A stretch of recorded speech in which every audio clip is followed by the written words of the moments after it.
Chapter 93. On New Year's Eve, everyone in Harry's trusted circle who wasn't staying at the castle for the holidays made their way to Longbottom Manor. The manor was decorated as elegantly as one might expect from Augusta Longbottom. Harry bowed to the elderly woman and presented the bottle of sherry he had brought with him. "Happy holidays," he greeted her. "Thank you for inviting us into your home. Your family is always welcome with mine, Heir Potter," she assured him, a hint of a smile softening her stern face. "Posy will show you to the parlour." At her word, a house elf appeared at her side, beaming up at Harry and his family. "Guests be following Posy, please," she chirped, leading the way. Harry felt much less anxious on this visit to Longbottom Manor. Unlike his birthday party, the guests weren't here specifically to see him. Plus, he wasn't worrying about having sex with Draco this time. That ship had sailed many times over. So he relaxed as he followed the house elf to the parlour, which was already bustling with people. A second house elf fluttered around with a tray of drinks. "Harry," Neville called out, striding over with a grin. "Good to see you, mate." He glanced back at the rest of the group. "No Professor Lupin tonight?" "Too close to the moon," Sirius explained, "but he sends his regards." Harry suspected it was less about the full moon the night before and more about wanting to ring in the new year with Snape, but he kept that thought to himself. Off to the side, he spotted Amelia Bones holding a glass of water and waved to her as he approached. "I'm glad to see you back on your feet," he said in greeting. "Thank you. I'm fully recovered thanks to Augusta's friend, and, so I'm told, the efforts of Severus Snape." Her eyes narrowed expectantly, and Harry shrugged. "There's little I can say without giving away what isn't mine to share," he told her, "but I trust Professor Snape with my life." "Good to know," she replied. "Now, I won't take up your whole evening talking business. That would be far too rude for both of us," she chuckled. "Go, spend time with your friends." Harry grinned at her, then made his way to greet the rest of his friends, wondering how many more would arrive. To his surprise, he spotted Percy Weasley chatting with Bill and Fleur. "Hi, Percy. Wasn't expecting to see you here," Harry said. "I've been helping Madam Bones," Percy explained, fiddling anxiously with his glasses. "Going through paperwork to ensure everything can be processed properly once the ministry is accessible again. She, invited me along. And then she told me so I could make sure he actually came," Bill joked, ruffling Harry's hair in greeting. "Wasn't going to let him spend New Year's alone in his flat." Percy blushed. "We've got all the Weasleys together again," Fred declared, appearing out of nowhere on Harry's left, while George popped up on his right. "Well, all the good ones, anyway." "Except Dad. Couldn't sneak him out," George added. "Mum's been on a bit of a warpath since Charlie dropped the bomb at Christmas."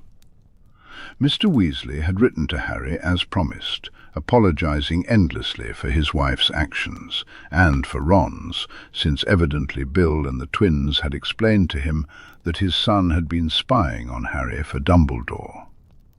Harry didn't blame him. He was so busy working to support his family that it was easily missed. He wasn't sure how Dumbledore would react to all of it, but frankly that was fairly low on Harry's list of worries. Lately, everything Dumbledore did to try and get back at Harry only made the headmaster seem more senile in the eyes of the students who would write back to their parents about how odd the headmaster was acting these days. The crowd for the party. The gathering wasn't quite as large as it had been for Harry's birthday, nor was it as energetic. Everyone was simply here to spend some time together, escaping the oppressive atmosphere of the castle, cherishing the moments with loved ones before they faced separation once again. George and Blaise were practically inseparable, commiserating with Cassius and Oliver about the struggles of having one friend still stuck in school while the other had already graduated. It felt nice to catch up with people he hadn't seen in a while. The bubble of Serendu was wonderful, but it could feel a bit isolating after some time, especially when he hardly ever left. After years of spending Christmas at Hogwarts or Grimmauld Place, he was accustomed to the holiday being filled with visitors. And as much as he loved Draco, it was refreshing to spend time with friends his own age who weren't Draco. As midnight approached, they moved out to the patio, warmed by charms, eager for the fireworks show the twins had prepared. Harry suspected they made a fortune off fireworks this time of year. He slipped his arm around Draco's waist, holding a glass of champagne in his other hand. "I've never had anyone to kiss at midnight on New Year's before," he said with a grin. The one time they might have come close, back in fourth year, there had been too many people around to sneak away for a kiss when the clock struck 12. "Who says I'm going to kiss you?" Draco drawled, scrunching up his nose playfully. "If you don't, I'm sure someone around here will," Harry replied, pretending to survey his options. Draco rolled his eyes, his hand slipping into the back pocket of Harry's jeans. "No, they wouldn't. They know better than to throw their lot in with you," he said, his lips brushing against Harry's jaw. "I'm the only one foolish enough for that." "Everyone ready?" Sirius called out suddenly, and the room fell silent. The dog Animagus waved his wand, and a timer appeared, counting down the seconds. Glowing gold numbers floated overhead, counting down to midnight. Harry tightened his grip on Draco's hand. 10, 9, 8, they shouted together, their voices blending with the excitement in the air. As the countdown reached 0, the sky erupted into sparkles. Harry turned and sealed his lips over Draco's, the taste of champagne still fresh on their tongues. Fireworks whizzed and crackled above them, but half of the crowd was too engrossed in each other to notice. Harry let the kiss linger as long as he could, surrounded by friends and family, before pulling back to meet Draco's lust-hazed grey eyes. "I love you," he whispered, watching as a smile spread across Draco's face. It was the first declaration of the new year. "I love you," Draco replied, pulling Harry close. They tilted their heads up, watching the remaining fireworks light up the night sky in vibrant blues, greens and reds. When the show ended, they all cheered, and the twins stepped forward, taking overdramatic bows. "Here's to 1997, they shouted, raising their glasses in unison. Everyone joined in, toasting to a brand new year. "And here's to having the people we love here to share it with us," Sirius added, sending a warm smile in Charlie's direction. They all raised their glasses again, happy to celebrate together. Harry took a sip of his champagne, then lifted his glass for a third toast, glancing around at his gathered friends. "Here's to the end of the war," he said, and a hush fell over the group. "It's going to happen this year. One way or another, things will be over by this time next year. That's a promise." A sea of solemn faces raised their glasses in agreement. "To the end of the war," they echoed, and they drank. "Bold promise," Draco murmured as they made their way back inside. "Are you sure you can keep it?" "Absolutely," Harry replied confidently, grinning. After all, he would turn 17 in the summer. Voldemort wouldn't last much longer than that. Reading the Daily Prophet often tested Harry's patience, but a copy still arrived at Serendu every morning. On the morning of January 2nd, the front page announced that riots against the Ministry had erupted in Rochester the night before. Riots against the Ministry meant that people had actually stood up to Death Eaters. Harry furrowed his brow as he read the article, while Snape held the paper. "What's all that about?" he asked, gesturing to the headline. Snape lowered the paper to glance at him, a smirk playing on his lips. "It seems the Dark Lord's minions met their match during their attempted raid last night," he drawled. "The public is teaching themselves to fight back." "Tonks was telling me about that at the Longbottoms," Sirius chimed in. "She mentioned a group of recently graduated Hufflepuffs who've started a sort of defence tutoring business. It's a pay-what-you-can arrangement, all hush-hush, of course. They're going around teaching people the basics: disarming, stunning, snapping wands. Tonks said they're telling people you taught them everything they know." He glanced at Harry. "I meant to ask you about it, but I forgot. Do you know anything about it?" "Hufflepuffs, you said," Harry clarified, receiving a nod in response. A slow grin spread across his face. "That must be Patrick and the others, then. Cho mentioned they were starting something together. They're Cedric's dorm mates," he explained, his smile faltering slightly at the memory of his Hufflepuff friend. "They were in the HA last year. I guess I made a bit of an impression." He shook his head, amazed. "That's brilliant." It was perfect. He had often despaired in the HA about how many average magic users had no idea how to defend themselves in a fight. Clearly, the Hufflepuff boys had been listening. He hoped they reached more people. He hoped they kept themselves safe. "It doesn't take much to undo 50 years of shoddy defence education," Remus said. Sirius remarked ruefully, giving Harry a grin. "Maybe the Death Eaters will think twice about going after magical families if this is what they get from it." Of course, that just meant more attacks on Muggles, but those were harder targets. Even Voldemort didn't want to expose the magical world, so he had to be careful about his choices. If his options were so limited, he would struggle to do much real damage at all. "Between those lads and the twins' defence range, maybe he will indeed," Sirius agreed. They could only hope. The first few days of January flew by, and before Harry knew it, they were facing their final day at Serendu before heading back to Hogwarts. The weather outside was horrendous, as if nature itself understood Harry's feelings about returning to the castle. They had another family dinner planned for the evening as a last farewell, but until then the boys were mostly left to their own devices. With Quidditch off the agenda, their options were somewhat limited. Not that they minded. Harry lay flat on his back on the bed in Draco's room, a place they didn't often go. If Sirius was going to be a pest, he would likely check Harry's room first. So they had set up decoy wards on that door and scurried away to Draco's, hands already tugging at clothes. "What's the rush?"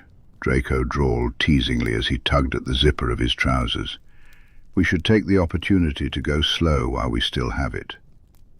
Once they were back at Hogwarts, their only free time would be snatches in the evenings and the occasional weekend. There was little opportunity for lazy love-making in a castle full of 300 people. "The rush is, I want you in me," Draco growled in retort, smirking as Harry's body reacted beneath his hand. "We can do slow on the second round." Now, Harry liked the sound of that. "Well, in that case..." He flipped them over, wriggling out of his trousers and boxers and flinging them aside. Draco's eyes darkened, and he pulled Harry closer, kissing him passionately. "While I do love having you on top of me like this," Draco panted, cutting himself off with a gasp as Harry slid down his underwear, "I actually had something else in mind." Harry tilted his head in confusion. "But you said..." They had explored both positions, and usually Harry preferred being on top. Draco smirked wickedly. Before Harry could react, he found himself flat on his back, with Draco straddling his hips. The Slytherin reached for the vial of lube, bracing himself with one hand just above Harry's shoulder, while the other moved between his own legs. Harry could only watch with lust-filled eyes as Draco stretched himself, pushing against his own fingers. Then he wrapped a slick hand around Harry's straining cock, kneeling up higher. Suddenly, Harry realized where this was headed. "Oh, holy God!" he breathed, watching as Draco positioned himself, slowly sinking down onto Harry's length. He wasn't sure where to focus, on the space between them gradually disappearing as he filled Draco, or on Draco's face, painted in rapturous ecstasy. Fuck! His hands clenched at his sides, struggling to keep his hips still. He didn't want to move, not while Draco was taking his time to adjust. He dared not do anything that might disturb this glorious moment. Each inch sent sparks of white-hot pleasure coursing through him. Every shift of Draco's body made his breath hitch. Every moan slipped directly to Harry's core. Eventually, Draco settled fully, opening his hazy grey eyes and shooting Harry a painfully attractive smirk. "Okay?" he checked, his knees spreading a little wider. Harry gulped. "Tell me I can move," he begged breathlessly. "Tell me I can touch you. Draco, please." Draco adjusted his position, steadying himself, letting out another little half-moan as he prepared for what came next. Harry felt the thrilling brush against his prostate. "You can move," he assured Draco, "just slowly." He wasn't sure he'd last long enough to do anything but that. Propping himself up slightly on the pillows, he adjusted his position so he wouldn't strain his neck. With one hand gripping Draco's hip, he began to rock his hips ever so slightly.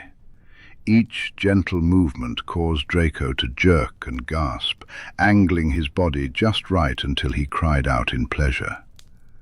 Leaning forward, he braced against Harry, pushing down with every thrust to go deeper. Draco's cock bobbed between them, dripping onto Harry's stomach. As he leaned forward a little more, the pressure around Harry intensified perfectly, drawing out his pleasure with one final thrust. His whole body tensed like a bowstring as he released inside his lover. Draco froze, watching him intently. When the haze of orgasm began to lift, Harry looked up. Draco was still impaled on his rapidly softening cock, his own still hard and flushed. "Hang on," Harry gasped, reaching down with both hands to ease Draco off his sensitive flesh, his head buzzing. Before Draco could pull away, Harry dragged him up his chest, forcing him to fling his arms out and grip the headboard to avoid falling face first. "Harry, what the... oh..." Draco's words dissolved into a moan as Harry took his length into his mouth, the Slytherin straddling his shoulders. Harry gripped Draco's thighs, taking in as much as he could, silently begging for more. At first, Draco's movements were tentative, but when Harry didn't choke or protest, he grew bolder, thrusting into Harry's mouth. It didn't take long for him to reach his peak. His fingers tugged at Harry's hair, the only warning before he arched his back and came. Harry did his best to swallow, but some still dribbled from the corner of his mouth. As Draco shuffled backward, he let out a low moan, looking down at Harry. "Fucking hell," he breathed, groaned, his pupils so wide that hardly any grey was visible. "You are... wow." Harry smirked, his tongue darting out to catch the mess he'd made. "Like you can talk," he replied, his voice a bit husky. Draco leaned down and kissed him, unconcerned about the taste lingering in his mouth. For a moment, Harry wondered if their second round might be just as quick as the first, but the heat between them soon simmered, and Draco pulled back, settling onto his side with their legs tangled together. "So, that was new," Harry said breathlessly, a playful smile on his lips. "Been planning that for a while, or—" Draco flushed, the colour creeping down his chest. "I've been reading one of the books you picked up at Infinite over the summer," he admitted. "It sounded intriguing." Harry's eyes widened. "You mean the romance books, or—" Draco turned even redder.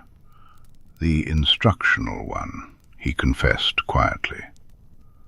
Harry felt a weak stirring of desire. Oh. He hadn't realized Draco was interested in that particular book. It had taken him 6 months into their relationship to even consider looking at the book Harry received from George, and that was tame compared to some of the material from Infinite. "You didn't do that just for me, did you?" he asked, a hint of concern creeping into his voice. Draco scoffed. "Did I look like I wasn't enjoying it?" he shot back, one eyebrow arched. "Though I wasn't expecting that." He bit his lip. "Did you like it? Sucking you off like that?"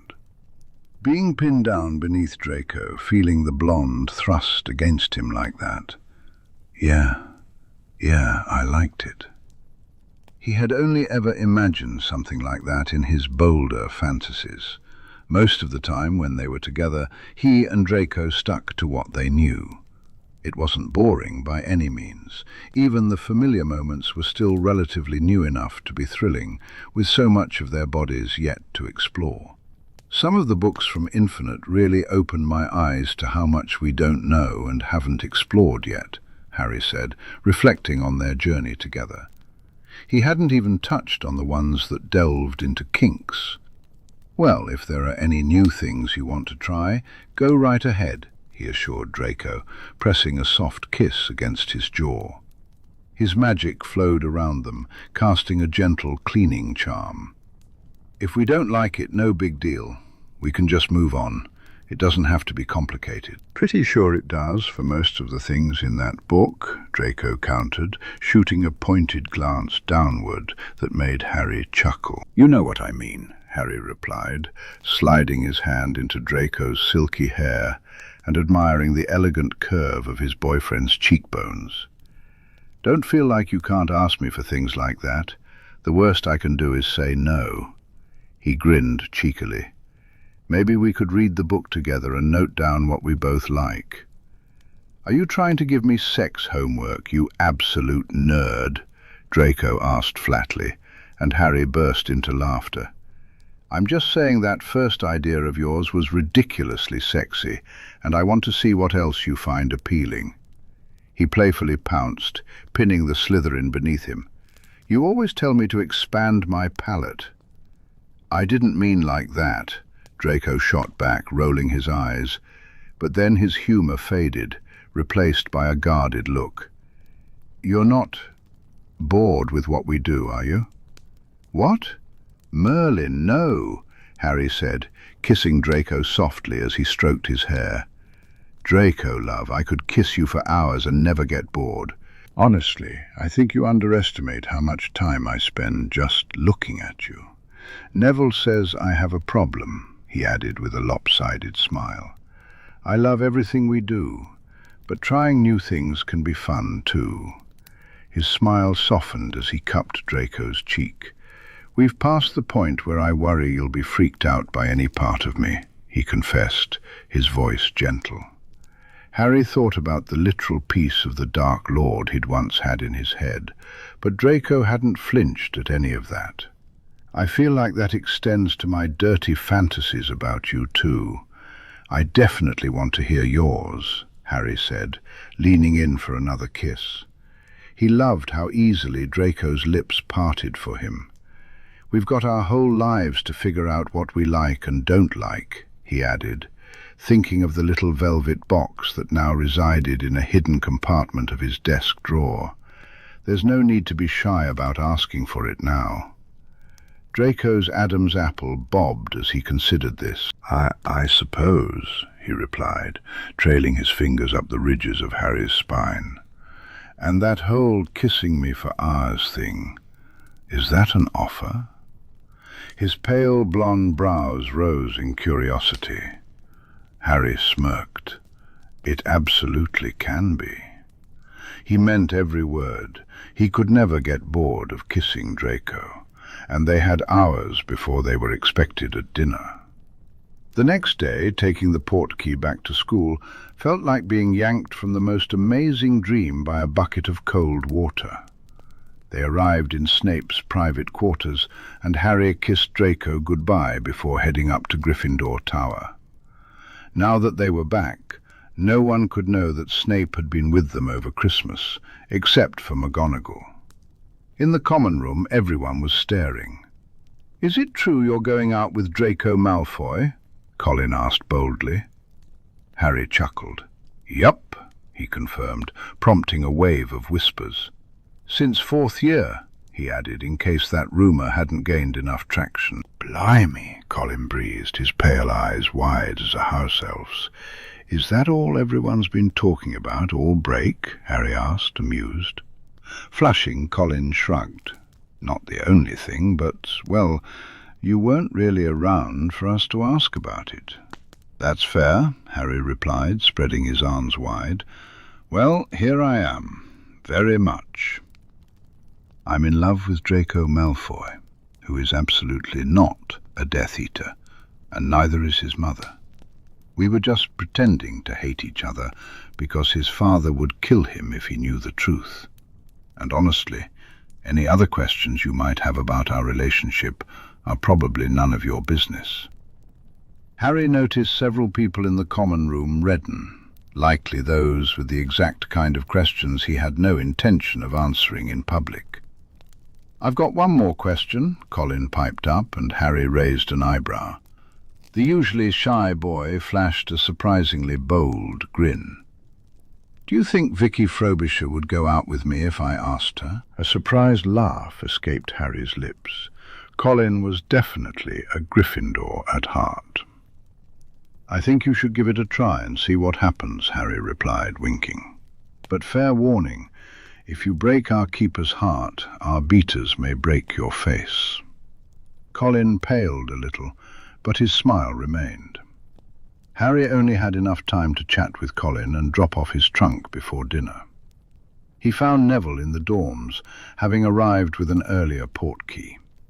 He was glad to have his friend to walk down to the Great Hall with, just the two of them, since Ginny's portkey wouldn't be until later.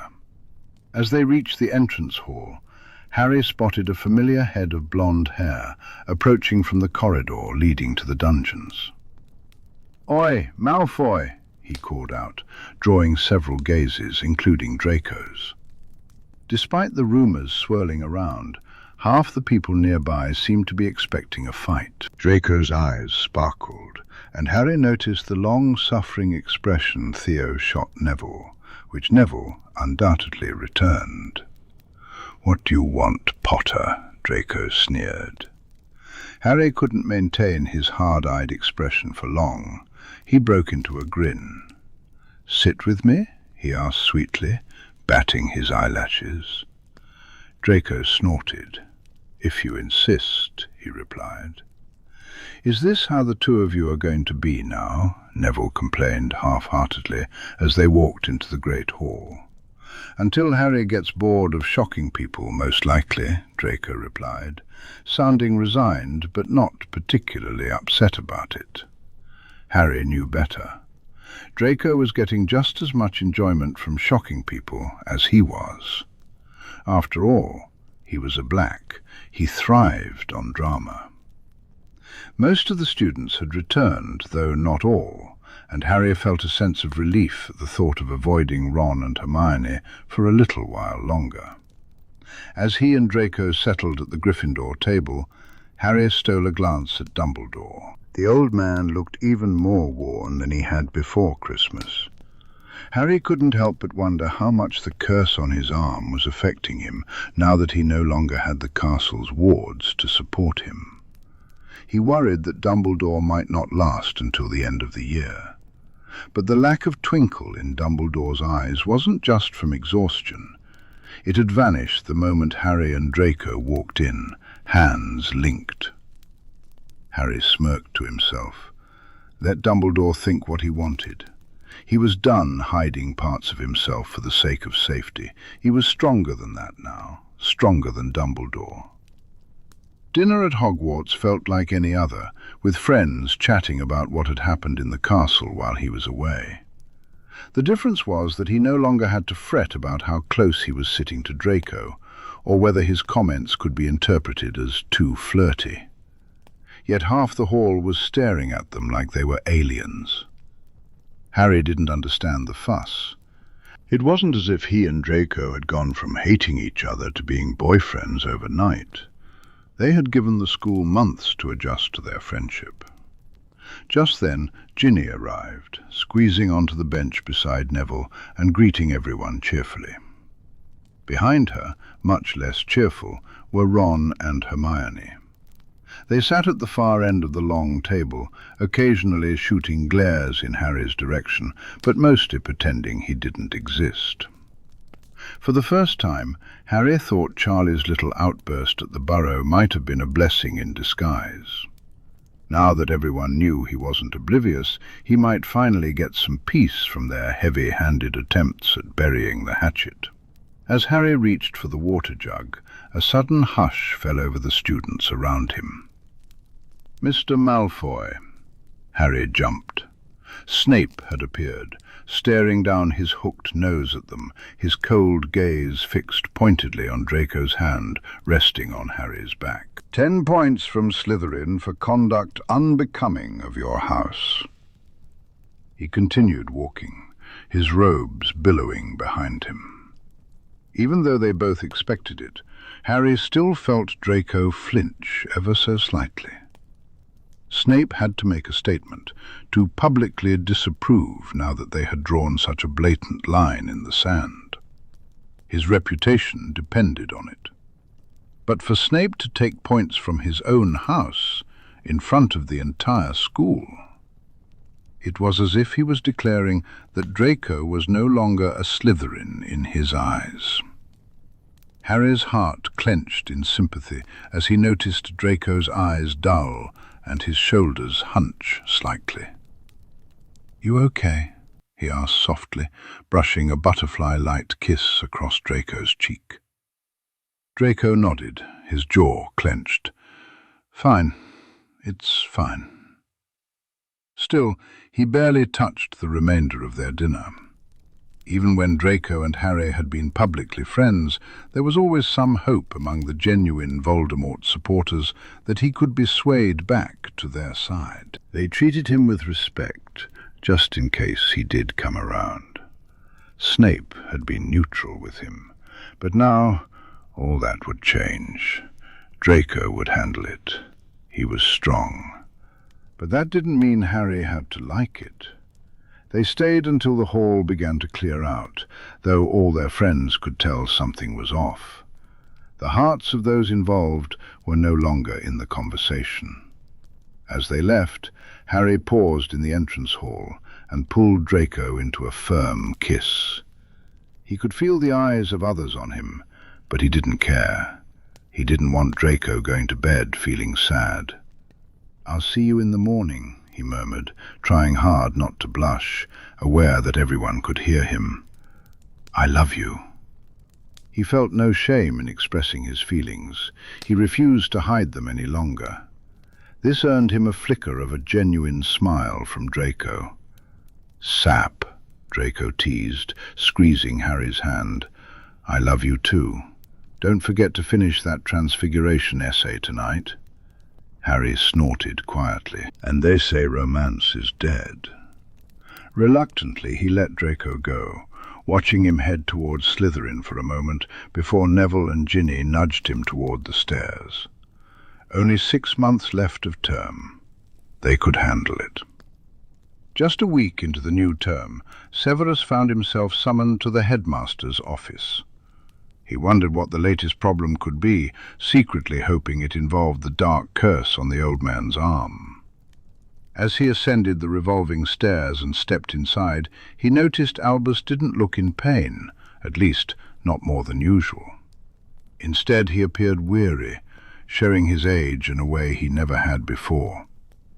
"Ah, Severus," Albus greeted with a smile. "I'm glad you could make it so promptly. Please, sit." Severus complied, ignoring the usual offers of tea and lemon drops. "Did you need me for something, Headmaster?" He couldn't help but notice that Fawkes' perch was empty. When was the last time he had seen the Phoenix? It had certainly been a while. "Of a sort," Albus replied, clasping his hands together on the desk. "It's regarding Mr. Potter." Severus raised an indifferent eyebrow. "Indeed? What has the brat done now?" He braced himself for the damage control he was about to undertake. "To undertake?" Albus chuckled, though the humour didn't quite reach his heart. "It's not something Harry has done. It's more about something that was done to him many years ago." His expression turned serious. "Have you ever heard of horcruxes, Severus?"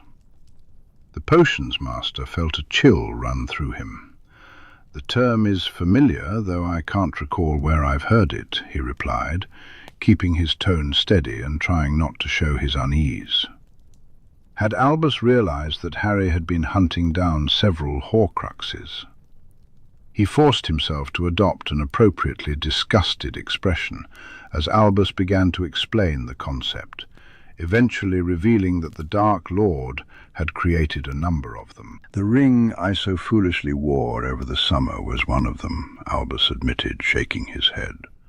"I admit my foolishness got the better of me with that one." Severus resisted the urge to scoff. Understatement would be putting it mildly. "I appreciate this information, Albus, but I must admit I'm not sure why you're sharing it with me.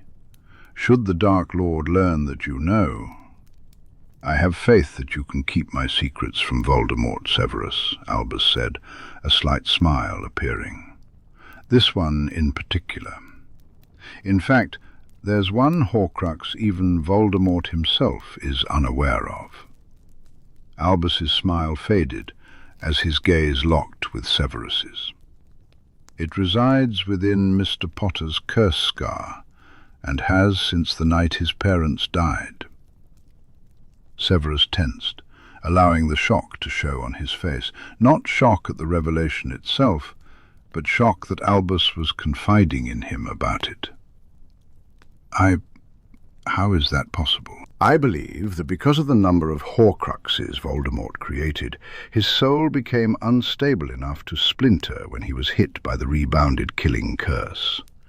In search of a host, that fragment attached itself to the only living thing nearby, young Harry himself." Albus sighed, leaning back in his chair. "I became aware of the fragment while performing medical scans on Mr. Potter before I placed him with his relatives. That's how I knew the Dark Lord wasn't as dead as everyone had hoped. I took some precautions. I had hoped that, as small as that fragment of soul was, it would dislodge itself as Harry grew older, and that it wouldn't be a problem later in life. Sadly, I fear that is not the case." Severus bit back a sneer. Precautions indeed, the kind that involved binding the family magics of an infant and leaving him with people who would beat every ounce of self-worth out of him. "This fragment still resides within Potter, then?" "It is stronger than ever, I believe," Albus confirmed, his voice dripping with feigned dismay, making Severus almost laugh. "I have watched Harry closely over the years. At first I thought he had overpowered the fragment. When he arrived here so much like his father and sorted into Gryffindor—" He paused, as if considering the implications, because, of course, no one evil could ever be placed in the House of the Lion. "I am telling you this, Severus, because you are the only person who knows I am dying, and the only person I can trust with the absolute truth." Albus looked him dead in the eye, and Severus instinctively raised his ocromancy shields. "In order for Voldemort to truly be gone, Harry Potter must die." A long, poignant silence followed. "I thought you liked the boy, Albus." "I do. Despite our recent differences, I care for him very much." It amazed Severus how the headmaster could say that with such a straight face, as if Harry hadn't been a pawn in his game since the moment Lily Potter's life left her body. "I wish there were an alternate solution," Albus continued, "but I have come to the conclusion that all of my precautions were for naught. The soul fragment within Harry is strong enough to influence him, perhaps, given time, strong enough to overtake him entirely. It could turn him into a host for the Dark Lord's remaining soul. That cannot be allowed to happen, both for the sake of the world and for Harry's own sake. The boy I knew would never be able to live with himself if his body were used for evil." Albus's perception of the boy had always been a falsehood, but Severus maintained a grave expression. "Must he die in any particular way?" "I once thought that his death needed to come at Voldemort's hand to truly destroy the soul fragment within him. A tragic event, but a necessary one. Now, however, I don't believe it matters as much. He must die before anyone can attempt to destroy Voldemort's current mortal form. I am working on uncovering the rest of his horcruxes. I am confident that by the time this curse takes hold of me, I will have destroyed all but the one in Harry's scar." Severus sneered. "So you want me to end your life and the Potter boys?" he said drolly. "Anyone else you'd like to add to the list while you're at it? Any other acts to truly damn your soul in the eyes of the world?"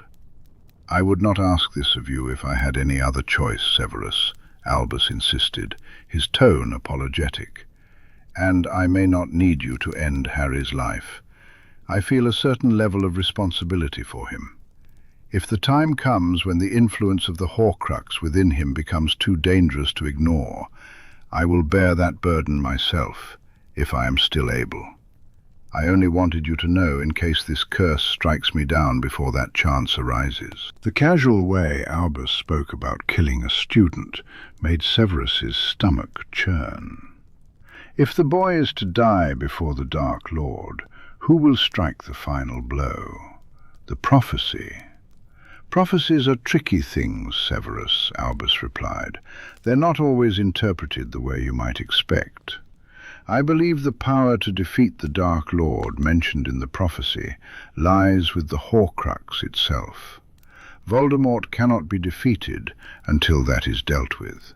So, in a sense, that power lies with Harry." Severus doubted that Albus truly believed that. Severus hadn't convinced himself that the full prophecy meant Harry had to die for the Dark Lord to be defeated. "I understand," he confirmed solemnly.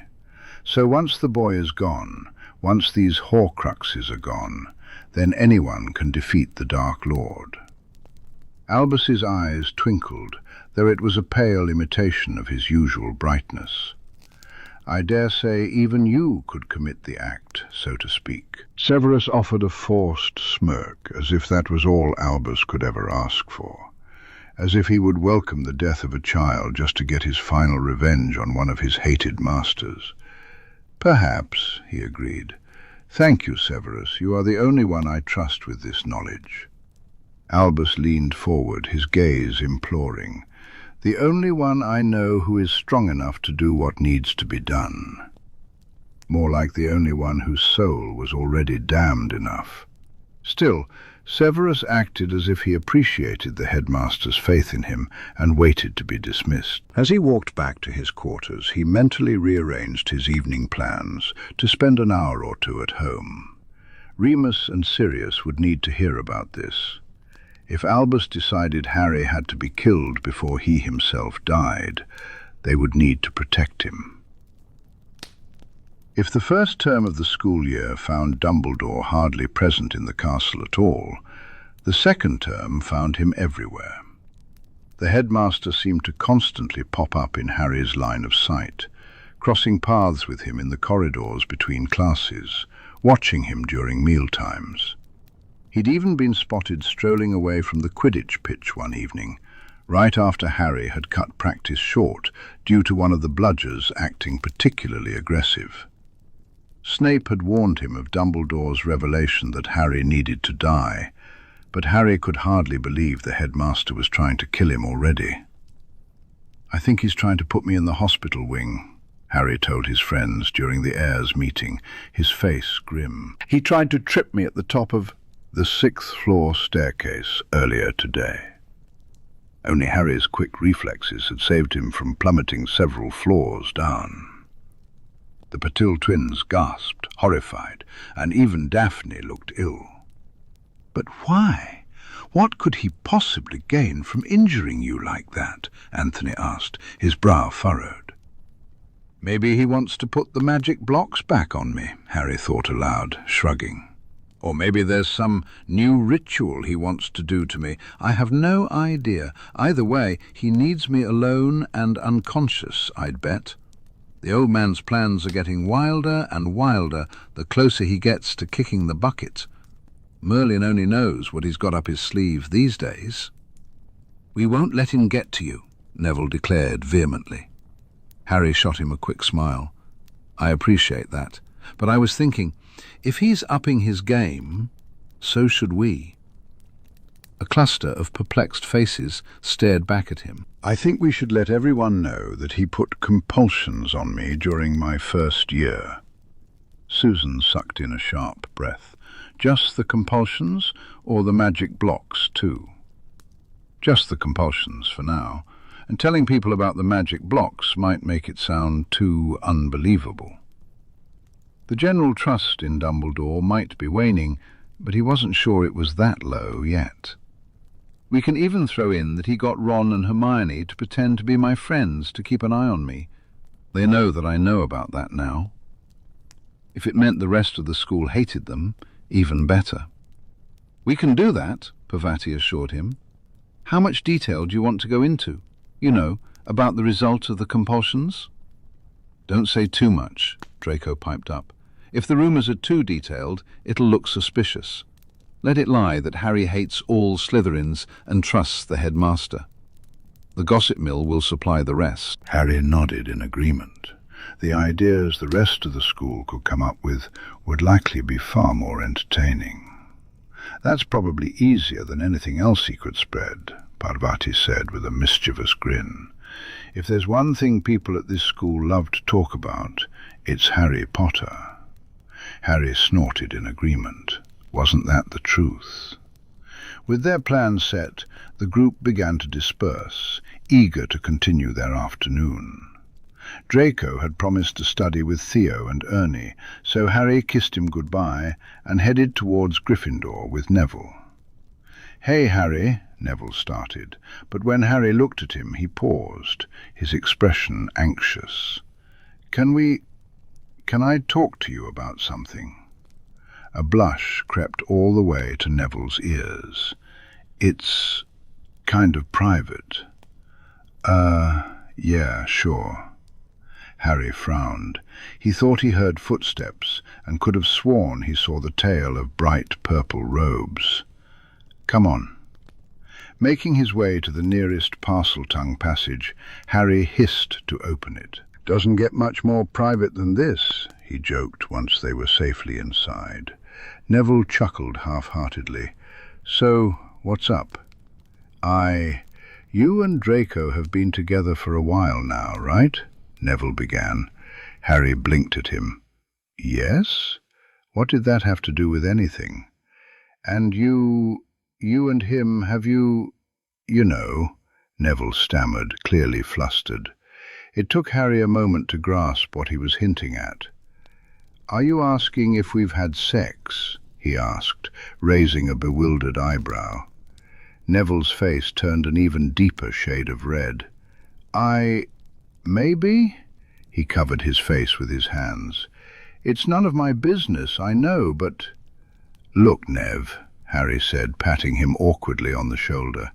"You're my best friend and I love you, but if you're having some sort of sexuality crisis, I don't think I'm the right person to talk to about that." Ginny surely needed to know before Harry. Neville's head snapped up, his eyes wide. "What? No, I'm not. Not that there's anything wrong with it, but I'm straight," he insisted. Harry's frown returned. If not that, then what? Finally, Neville let out a long, unsteady breath. I think Ginny wants to have sex with me." Oh. Now it was Harry who was blushing. "I mean, we've done stuff," Neville continued, and Harry desperately wished he could erase the mental image that came to mind. "And it's great, really. But she keeps dropping all these hints, and I think she wants to, do it." "Do you not?" Harry asked, wondering if he needed to have a conversation with his pseudo-sister about consent and pressure in a relationship. Surely Fred and George had covered that with her by now. "I do. At least, I think I do." Neville ran a frustrated hand through his hair. "I know I want my first time to be with her, and it'll be hers too, so we can figure it out together. But I know she did some stuff with Michael when they were together. Sometimes it feels like she had this head start, and I'm still trying to catch up." He grimaced. "Am I making too big a deal out of it? I don't want to make her feel bad for being with Michael before me." This was absolutely not how Harry had expected his afternoon to go. He wished he had been given some kind of warning, some time to prepare an answer. But Neville was his best friend, and he'd helped Harry with so much. While most of the books about sex and relationships that Harry had read, which was surprisingly a lot these days, were about queer relationships, he figured most of the basics would apply to straight ones too. "Look, Nev, if you're really nervous about it, just talk to her," he said, shrugging. "Ginny won't want to do anything you're not completely on board with. Maybe she's dropping hints because she thinks you want it. You are 16 now and everything. If you want to slow down, just slow down. Tell her you want to take things at a more comfortable pace. There's definitely something to be said for going slow." He grinned to himself, recalling all the fun he'd had with Draco before they even considered penetrative sex. It's not a competition, no matter what anyone says, as long as you're both having fun. I don't completely want her to slow down," Neville admitted hesitantly. "Then that's a conversation you need to have with her, rather than with me," Harry replied diplomatically.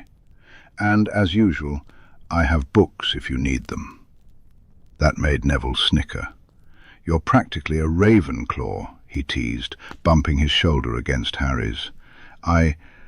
Thanks, Harry. That really helps." Harry wasn't sure how it helped, considering most of his advice had just been to talk to his girlfriend, but he smiled anyway. "Any time, mate." "So, you two have, right?" Neville asked. "You've been together for ages, you must have." "We have," Harry confirmed, feeling his cheeks flush again. "What's it like?" Neville blurted out the question before he could think better of it. "It's a bit different for me than for you, I think," Harry teased, laughing when Neville's eyes widened. It's brilliant. The best thing ever. But that's more because it's Draco, I think, than because of the sex." He didn't have any comparisons, but he doubted anything could feel even half as good with anyone else. Does it hurt?" Neville's question was far more tentative. "Some of the things I've heard from the other guys, I don't want to hurt her." "Nev, I'm going to be completely honest with you here. I don't know what happens with a woman's anatomy, and I don't ever want to know," Harry told him bluntly, making a face. "You know about preparation and everything, right? What about lube? Do straight people use lube?" Neville looked like he might die if Harry continued that line of questioning, so he quickly changed the subject. "Surely there's someone with more knowledge than I have. You could definitely ask about this. I'd even let you borrow the mirror to talk to Sirius if you want. He's had experiences with people who have vaginas before." Harry paused, recalling that not all of them had been women. Sirius had made that clear. From the stories Remus had shared about Sirius's wild youth, Harry was pretty sure his godfather would have more useful advice on the subject. Neville shook his head vigorously. "I am absolutely not close enough with your godfather to even think about that." Harry frowned in thought. "What about Susan?" He glanced at his taller friend. "You two are close, right? Since she and Amelia have been living with you and all. And I'm pretty sure she and Theo have done it." He shrugged. "She can probably help you out. Definitely more than I can." Harry winced at the thought of discussing sex with only one penis involved, especially since it involved Neville and Ginny, his best friend and his little sister. He honestly might be scarred for life if he had to dive too deep into those details. "What if she laughs at me?" Neville asked, a hint of panic in his voice. "It's Susan," Harry pointed out flatly. "She won't laugh at you. In fact, she'd probably be delighted to share some knowledge, even if it meant embarrassing Neville in the process. It's either that or just ask Ginny herself." "I can't do that," Neville exclaimed. Harry was about to launch into the whole "if you can't talk about it, you have no business doing it" speech, but then Neville added, "I don't want her thinking it's her responsibility to make it not hurt. She may not know any more than I do. I want it to be good for her." Harry felt his heart melt just a little. "Then you're already 10 steps ahead of most blokes, considering what I've heard Lavender and Parvati say about it," he said with a wry smile. "And look on the bright side. Ginny's head over heels for you, mate. Even if you're not great at it, I'm sure she'd give you another chance. Hey?" He dodged the playful shove from Neville. Neville shot a jelly-legs jinx at him. They glared at each other, but soon both boys were laughing, leaning into each other from the force of it. Harry felt genuinely glad that Neville was comfortable enough to talk to him about these things. But if he ever had to have a similar conversation with Ginny, he wouldn't need Dumbledore to take him out. The sheer force of his blush would do the job just fine. As always, thanks to Parvati and Lavender, rumours about Dumbledore using compulsion charms spread through the school before the week was out. Dumbledore was furious. Privately, Harry suspected that the speed at which the rumours circulated was fueled by the fact that the only thing that could make Dumbledore so visibly angry was if there was truth to them, and everyone knew it. Of course, there were attempts at retribution. Just days after the first rumours surfaced, new ones began to emerge, whispers that Harry had gone dark, that he was spending his Christmas break with Voldemort, plotting to take down the headmaster and rule the wizarding world together. Harry didn't let those rumours bother him as much as Dumbledore probably hoped he would. Similar claims had been circulating for months. Those who believed them would always believe them, and he was done trying to change their minds. Their numbers were dwindling every day as Dumbledore continued to act strangely.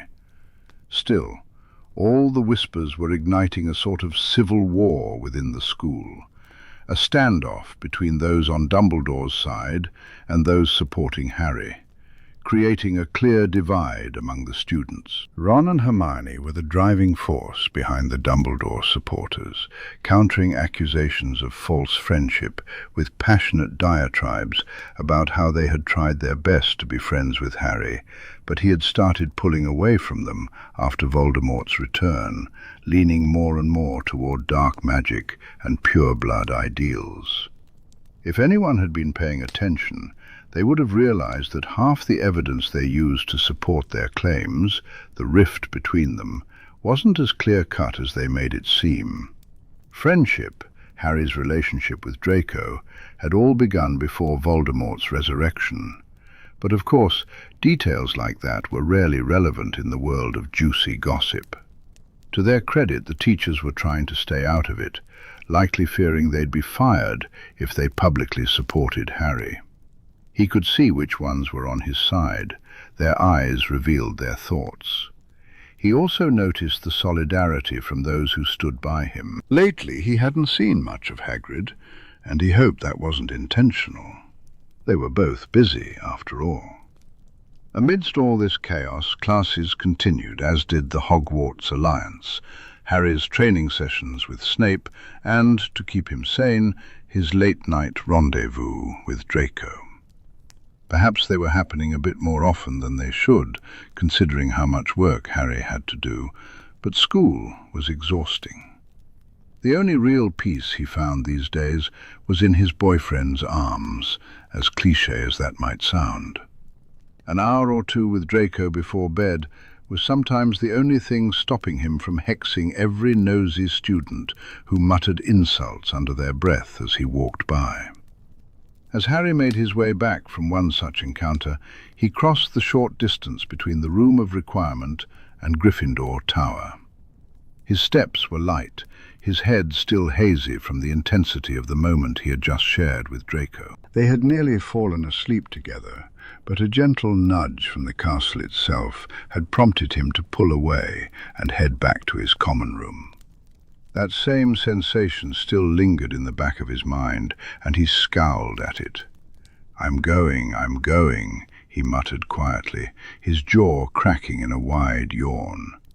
In his distraction, he didn't notice the shadowed figure behind him, cloaked in magic. He was completely unaware of the jet of spellfire aimed at him until it was too late. Chapter 94. Sirius was finishing up a rather late breakfast. After Charlie had gone to work, he decided he needed 5 more minutes, which turned into almost an hour. As he considered his options for the day, he felt something warm vibrating in his robe pocket. Frowning, he wondered what Harry could want at this time of the morning. Surely he was in class.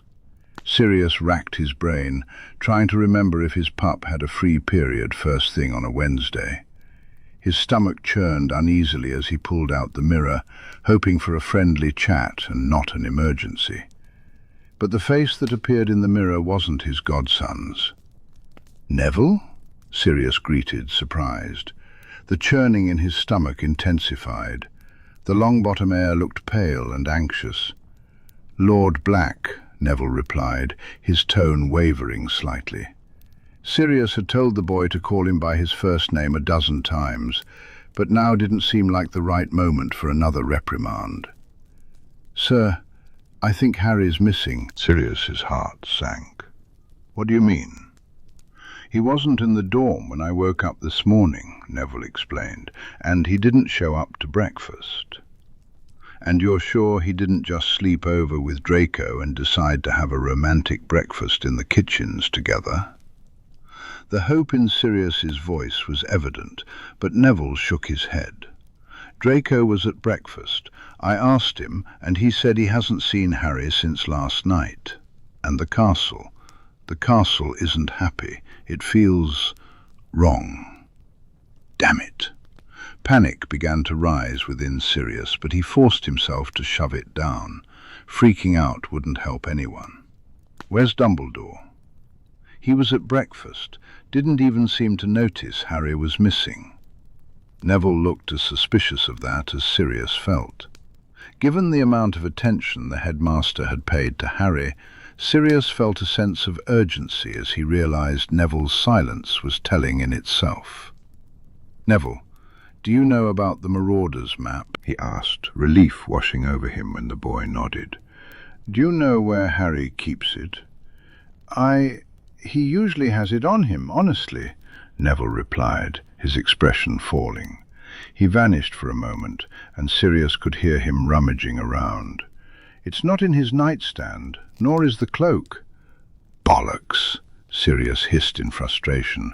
Of course, the one time it would be useful for Harry to have those things, they were out of luck. "Neville, listen to me." There was only one option left.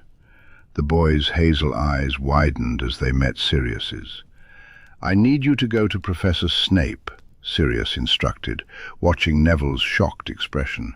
"I promise you he's not what you think he is. He's on our side." Neville bit his lip, clearly torn. I heard Amelia say he saved her life when the ministry fell." "He did," Sirius confirmed. "He's the only adult I trust at that school these days. And if you knew what we were like as students, you'd understand how significant that is." He felt a bitter twist on his lips. "Go to Snape. Tell him about Harry. If anyone can help, it's him. I'll raise the alarm here." He would figure it out somehow. They would figure it out. Harry wouldn't be missing for long, not on his watch. "Keep the mirror with you," he added quickly before Neville could disconnect. "Be safe, kid." Neville nodded, and then the mirror went blank. Sirius barely resisted the urge to throw it across the room in frustration. He hurried into the main hall, his heart pounding in his chest. "Remus!" he called out, infusing his voice with magic to carry through the entire house, reaching out with his mind to track down his friend. Was he even home? He could have gone out. Narcissa was out, he knew that much. Sirius was at the manor, dealing with his secret stash of refugees. He wondered if Remus was at the pottery, and how long Harry had been gone. "Remus!" he called again, urgency creeping into his voice. He started up the stairs and halted when he saw the werewolf emerge from the library. "Padfoot, what's the matter?" Remus asked, concern etching his features. "Harry's missing," Sirius replied, explaining the conversation he'd just had, watching as the colour drained from his best friend's face. "Neville's an heir, just like Harry is," Remus pointed out. "If Harry's still in the castle, he'll find him." Sirius couldn't help but wonder which of them Remus was trying to reassure. "And if he's not in the castle?" he pressed. Remus's expression hardened. "Then it's up to us." For a brief moment, his eyes flashed gold. "Call Tonks and Kingsley. I'll go talk to the twins and see if they might have anything to help." Sirius nodded, but before he could turn away, Remus enveloped him in a tight hug. "We will not lose him, Sirius," he declared firmly. Sirius held on for just a moment longer, hoping desperately that those words could be true. Of all the people to knock on the door of his office in the middle of a school day, Severus would not have placed Neville Longbottom high on the list. The boy was lucky Severus wasn't teaching, and that he hadn't interrupted anything important. Yet, looking at the determined set of the Gryffindor's jaw, Severus wondered if that might be part of the problem. "Harry Potter is missing," Neville declared, his voice steady, devoid of the usual trembling stutter he used around Severus. The Slytherin's heart stopped. "And why should I care?" he drawled, stepping back and beckoning the boy inside. Longbottom hesitated only briefly, but then mustered his courage and followed his most hated professor, only whimpering a little when Severus shut and locked the door. "Gryffindors, honestly." Lord Black sent me here. He said I could trust you," Longbottom said, his hands clenched into fists at his sides. "Harry's missing. I don't know for how long. He wasn't in the dorm, and he wasn't at breakfast. I know he's not in the castle." The boy's gaze dropped, avoiding Severus's eyes. "The wards confirmed that?" Longbottom's hazel eyes widened. "You know about the wards?" Severus nodded impatiently, and Longbottom seemed to gain confidence. "Then, yeah, the castle is worried. If he were here, I'd know. I asked Luna and Hannah at breakfast. They can't feel him anywhere either." That was concerning, to say the least. Thinking quickly, Severus grabbed a piece of paper and scrawled a note, tapping it with his wand. It vanished in a flash of silver light. "Can Hogwarts show you what happened?" Severus wasn't entirely sure what the connection between the heirs and the castle was like, but he remembered Harry mentioning that he had been shown things before. Longbottom closed his eyes, his face scrunching up in concentration. "It's foggy, distorted, and dark. I can tell where he is, in the 7th floor corridor, not far from the room of requirement.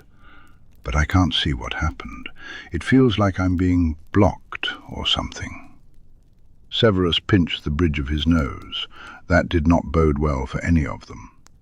Suddenly a knock on the door startled both of them.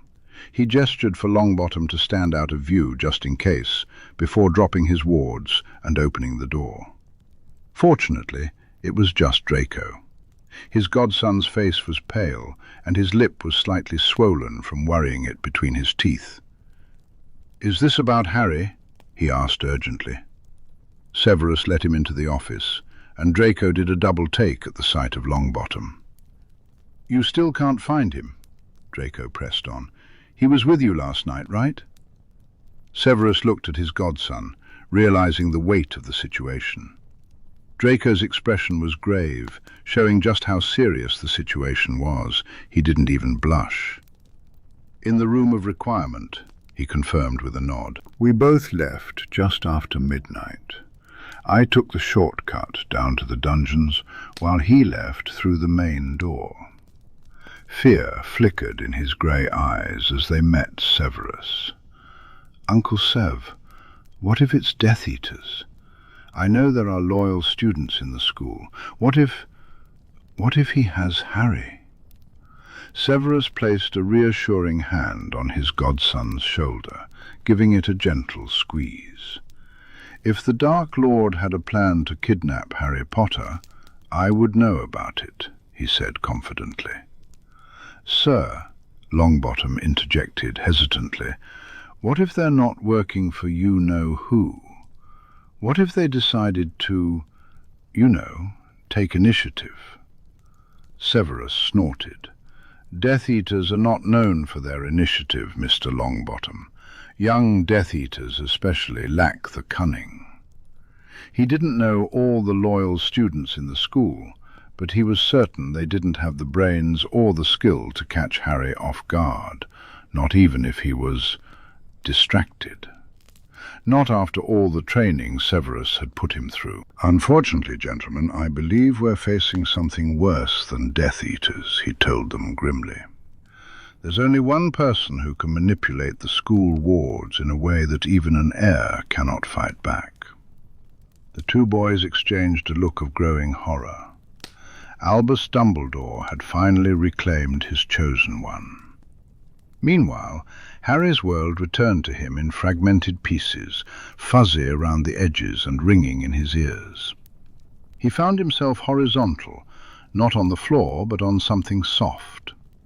His limbs were splayed, and he felt a tightness around his wrists and ankles that constricted further when he tried to move.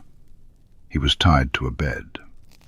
Blinking away the disorientation, he craned his neck and confirmed his suspicion. A plain double bed with pale grey sheets, ropes thick with magic securely bound him, tethered to the sturdy wooden posts at each corner. His attacker had been considerate enough to leave his glasses on. How kind of them. Harry scanned the room. It was unremarkable, with cream-coloured walls and nothing but a door directly across from him. No portraits, no wardrobe, not even a side table. There were candle brackets mounted on each wall, but they didn't provide him much comfort. Beyond that, everything felt muffled. It was as if he were trapped in a jar, sealed away from the rest of the world. He couldn't sense his connection to Hogwarts, except for a faint echo in the very back of his mind. He could barely feel his own magic, and that realization sent his heart racing with terror.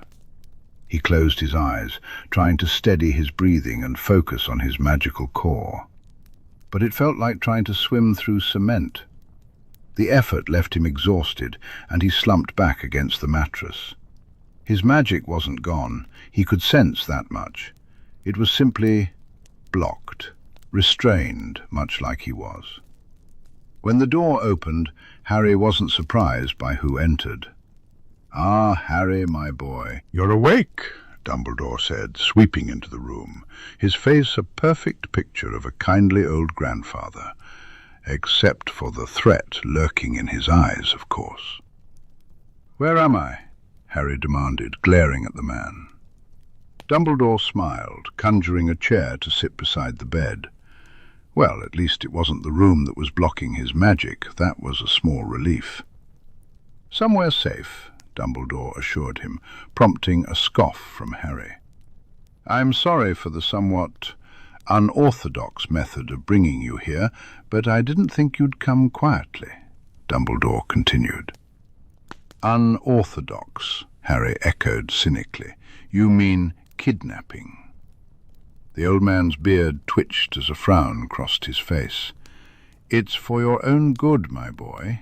You will come to understand that soon." He smiled again, a somewhat unhinged light sparking in his eyes. "I must say you gave me far more trouble than I expected in bringing you here." "Here, like this," Harry said, feeling a knot tighten in his stomach.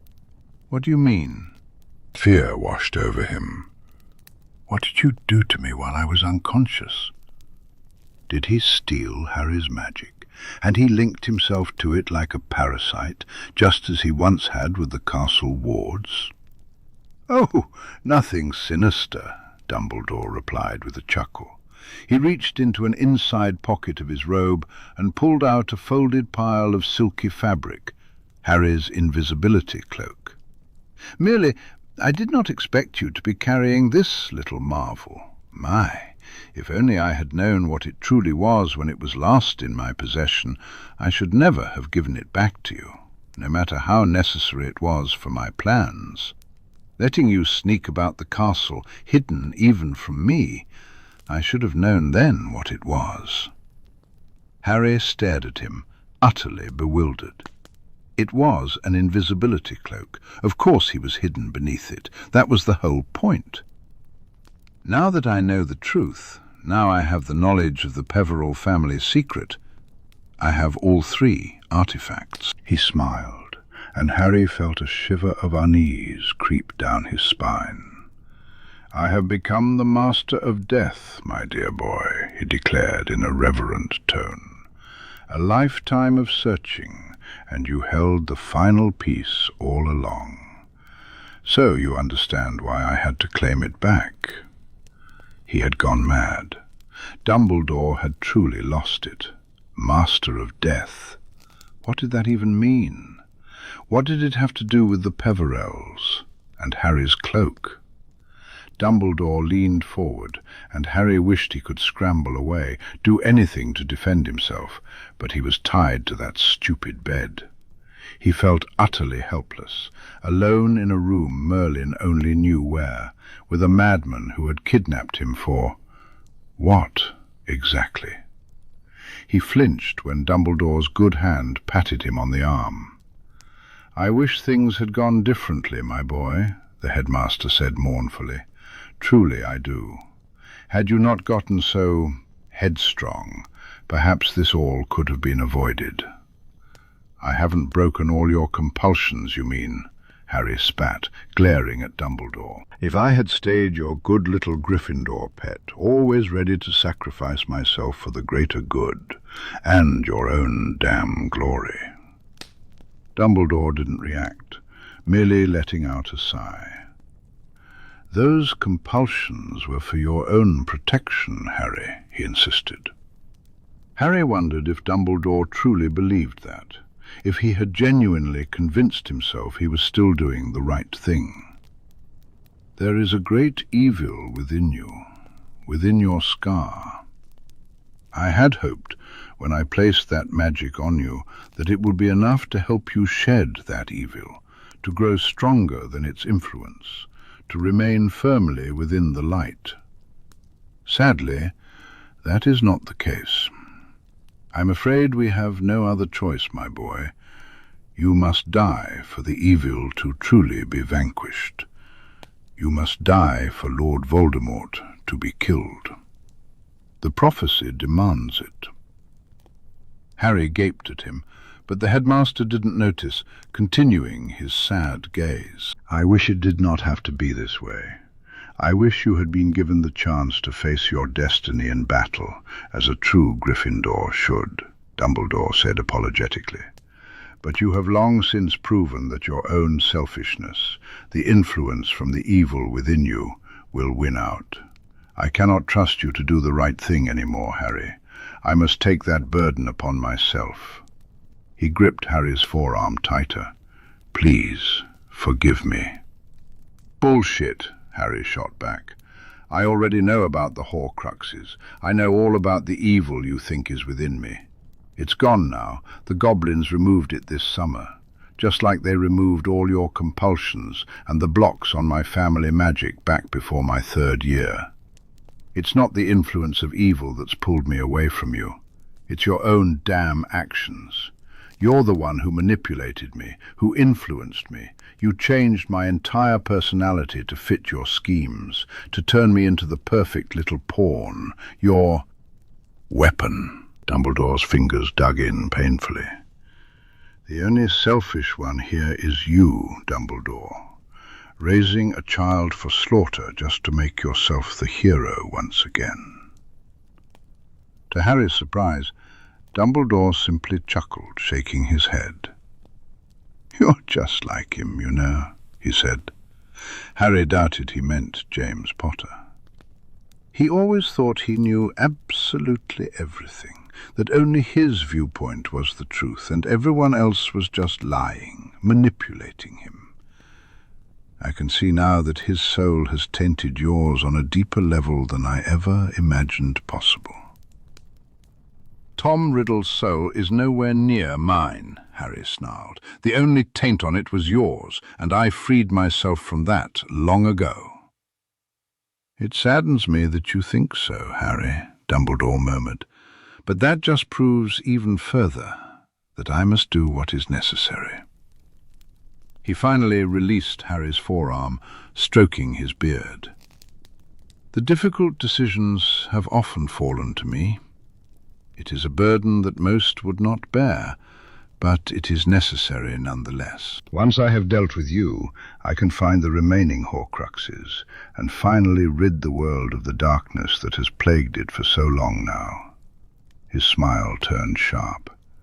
"Maybe then everyone will stop believing those silly lies of yours, and be properly grateful for everything I've done for them." He paused, chuckling to himself as he glanced at Harry. "The thing they don't tell you about power, my boy, is that once you have it, the people who gave it to you often have no idea what it truly takes to keep it. They think you can solve all of their problems without the faintest idea of the work you do just to keep them alive and well." He chuckled again, shaking his head. "But it is no matter." The headmaster leaned back in his conjured chair, his expression turning thoughtful. "It surprises me to hear you speak of horcruxes, though perhaps it shouldn't, considering how long you have been one. How long has he been whispering in your mind, I wonder?" He surveyed Harry. "Sadly," Dumbledore said, "you never stood a chance, did you, my boy?" He finally rose to his feet, pulling his wand from his pocket. Harry tensed at the sight. "I must return to the castle for a while. No doubt someone has noticed your absence. I need to calm the students and direct the search to the appropriate places." With a flick of his wand, the chair vanished. "Perhaps, if I play this carefully, your tragic demise at the hands of Death Eaters will be enough for Horace to finally tell me the truth of what he knows." He pursed his lips. "How the man doesn't see that we're running out of time, I'll never know.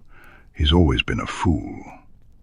Abruptly, he seemed to remember where he was, and that he had company. A grandfatherly smile spread across his face as he raised his wand. "I am sorry about this, my boy, but I cannot risk you doing anything reckless before I return." As magic began to gather around him, a stream of Latin pouring from his lips, Harry could do nothing but lie there and scream. Neville didn't care that he was missing classes. His teachers would understand. They knew that Harry was missing by now. Everyone knew. After leaving Snape's office, Neville had gone to the Room of Requirement asking for the Wardstone. He hoped that with the crystal in his hands he might be able to see what had happened. Hogwarts obliged, but it could offer him nothing more than that dark vision of Harry being hit in the back with a stunner, falling like a sack of soil. That image would haunt Neville's dreams for a long time. He called Lord Black, Sirius, again, to tell him he had gone to Snape as requested.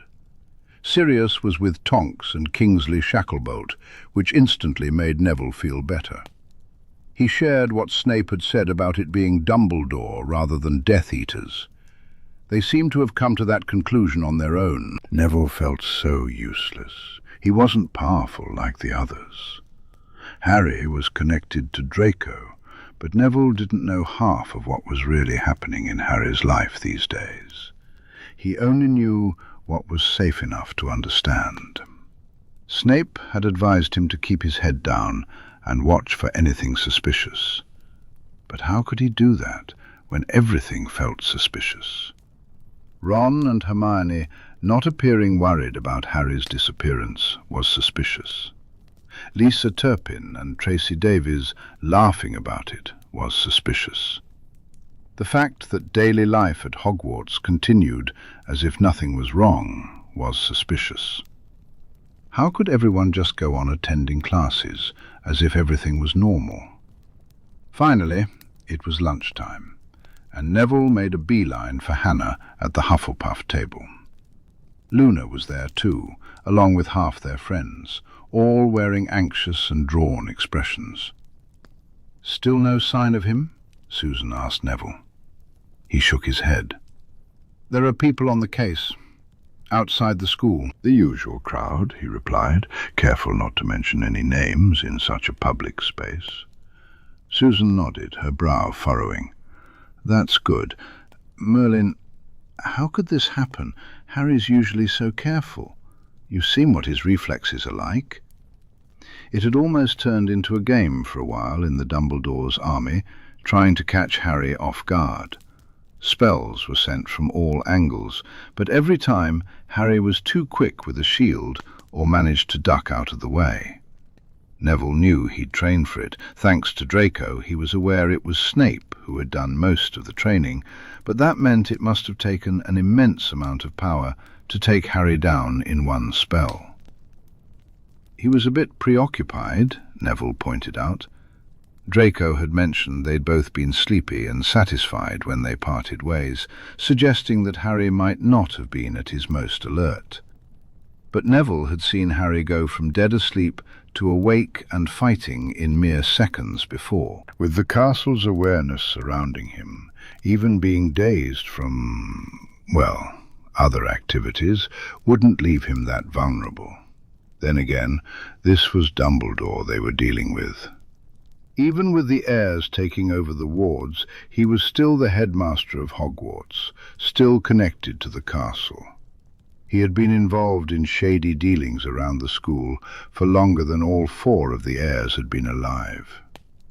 "Have you seen anything, Luna?" he asked quietly.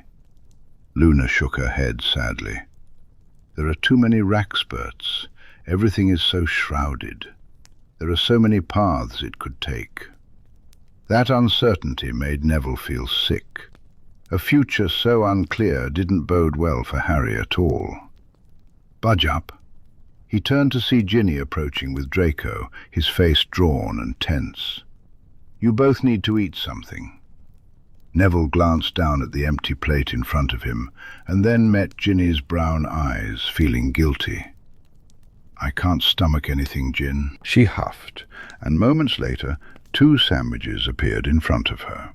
She nudged one toward Draco and practically forced the other into Neville's hands. "Eat!" she insisted. "Starving yourself won't help Harry at all." She was right, and they both knew it. The sandwich tasted like cardboard, but Neville ate it anyway, his thoughts elsewhere. He hated this part of being Harry Potter's friend, the waiting. Last year, when things went wrong, he had been able to help, to stand by Harry's side. Now it felt like the third Tri-Wizard task all over again, staring at a maze, worry churning in his stomach, knowing Harry was in danger, but unable to do anything about it. He finished his sandwich and was just about to ask Draco if he'd heard anything else, when the tension in the hall suddenly rose. He looked up and saw red. Dumbledore had just entered, looking completely unfazed, that infuriatingly genial smile on his face, as if nothing was wrong at all. He strolled between the tables, exuding calm. Neville stood at the house tables, tension thick in the air, as if it were just another ordinary day, despite the fact that Dumbledore had just kidnapped his best friend. Before he could fully process his emotions, he found himself on his feet, striding toward the headmaster. "Where is he?" Neville demanded, his wand drawn and aimed at Dumbledore. Dumbledore paused, eyebrows raised as if Neville's anger was merely a mild surprise, not a genuine threat. He had no idea what Neville was capable of, or what Harry had taught him. "Mr. Longbottom, I'm quite sure I have no idea what you mean," Dumbledore began, but Neville stood his ground. "Harry," he spat, "what have you done to him? I know you took him." The eyes of everyone in the great hall were glued to them. A vein in Dumbledore's temple twitched. "You're mistaken, Mr. Longbottom. Perhaps Mr. Potter has merely left of his own accord. His behaviour has been rather erratic this year. It's entirely likely he has decided the castle is no longer where he wishes to be." Dumbledore frowned sadly. "I understand how upset you must be by his betrayal, Mr. Longbottom, and I would be happy to lend you a friendly ear. Or perhaps Madame Pumphrey. She understands how difficult grief can be to process." Neville growled, and it was only Dumbledore's quick reflexes that saved him from the silent, stunning charm Neville had cast. "Really now," Dumbledore scolded, his frown deepening. "Attacking your teachers, no matter how upset you are, is not acceptable in this school. 10 points from Gryffindor, Mr. Longbottom, and detention with Professor McGonagall tonight." "I don't care about detentions," Neville shouted. "I just want to know where you've taken Harry. I know it was you. You've wanted him out of the way ever since he broke free from your compulsions." "That is enough, Mr. Longbottom," Dumbledore warned, his booming voice sending shivers down Neville's spine. "Control yourself and cease spreading the lies Harry Potter has told you." With that he strode past Neville, leaving a charged silence in his wake. Neville strode through the great hall, his bright blue robes swishing around him. He desperately wanted to cast another hex, but he knew it would be pointless. Instead he turned away, his gaze sweeping over the students who had witnessed the entire exchange. They stared back at him, silent and knowing. No one would believe that Harry had left Hogwarts on his own. Not after everything Harry had done to protect it, nor after all he had endured within these walls without breaking, and certainly not without taking Draco with him. Dumbledore may have given Neville detention, but the damage was already done. He could see the last remnants of trust in the headmaster fading away, evaporating in every pair of eyes that met his. Straightening his shoulders, he nodded resolutely. He didn't care what it took or how many detentions Dumbledore imposed. He would find Harry, even if it cost him everything. Chapter 95. Albus Dumbledore was an exceptionally intelligent man, yet he had consistently underestimated Harry Potter throughout the boy's life, and that didn't seem to have changed. Harry lay on the bed, bound by ropes, His eyes closed as he struggled against the thick, suffocating barrier separating him from his magical core. More accurately, it was the barrier between his magical core and the outside world, preventing him from using his magic. He had no idea how long he had been unconscious after Dumbledore left. There were no windows, no way to tell the time. It could have been days for all he knew. His stomach didn't hurt yet, but he had faced starvation before. He knew he could last at least a couple of days before the hunger would truly set in. When he had awakened, he felt an unwavering faith in Albus Dumbledore and a burning desire to obey the man's every command. Even through the thick blanket that kept his magic tightly restrained, he sensed that something was amiss. He squirmed against the constriction of the new compulsions, stronger than anything he had experienced before. It took a long time for him to realize that there was something wrong. He dreaded to think what might have happened if Dumbledore had returned while he was in that vulnerable state, pliant and trusting, with every truth he knew about the headmaster fading into insignificant noise in the back of his mind. But his magic was strong now. His self-awareness was even stronger. He recognized the compulsions for what they were, and spent what felt like hours trying to shake them off. He had to summon all his willpower to dive deep within himself, despite the barriers Dumbledore had imposed. Those barriers prevented him from using magic externally, from blasting his way to freedom. However, the magic within him, the magic trying to creep into his mind and whisper for him to trust his headmaster, was a different story. That was something Harry could work with. Once those whispers were pushed aside, he could begin to take action. He was drenched in sweat, pushing himself to his limits. Every muscle ached, his head throbbed, but none of that mattered. All he could focus on was his magic, straining against Dumbledore's iron grip. Harry had no idea how much time he had before his captor returned. Every second counted.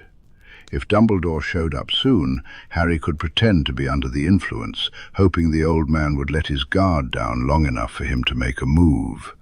But that relied on too many uncertainties, particularly the chance that Dumbledore wouldn't kill him outright, determined to rid Harry of the supposed evil within. He could do this. He was far more powerful than Dumbledore realized, with the full Slytherin family magic awakened by the bond between the heirs. Dumbledore, on the other hand, was old and weakened, not nearly as strong as he once had been. Harry pushed harder, sensing a shift, like water building pressure against a dam with a single crack.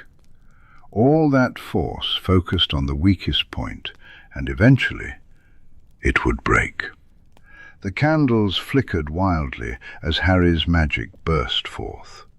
At that moment the door flew open, and Dumbledore stood there, a stormy expression on his face and his wand raised high. "How?" he gasped, staring at Harry in disbelief. Harry simply smirked.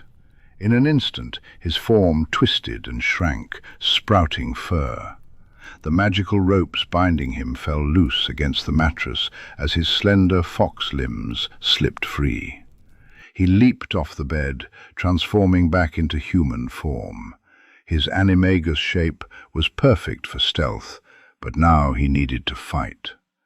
His wand remained concealed in its holster, invisible to everyone but him, and it shot into his hand with a flick of his wrist. "Impossible," Dumbledore murmured, and Harry couldn't help but laugh. "Not hardly," he shot back, dodging the spell aimed at him. Harry shot back.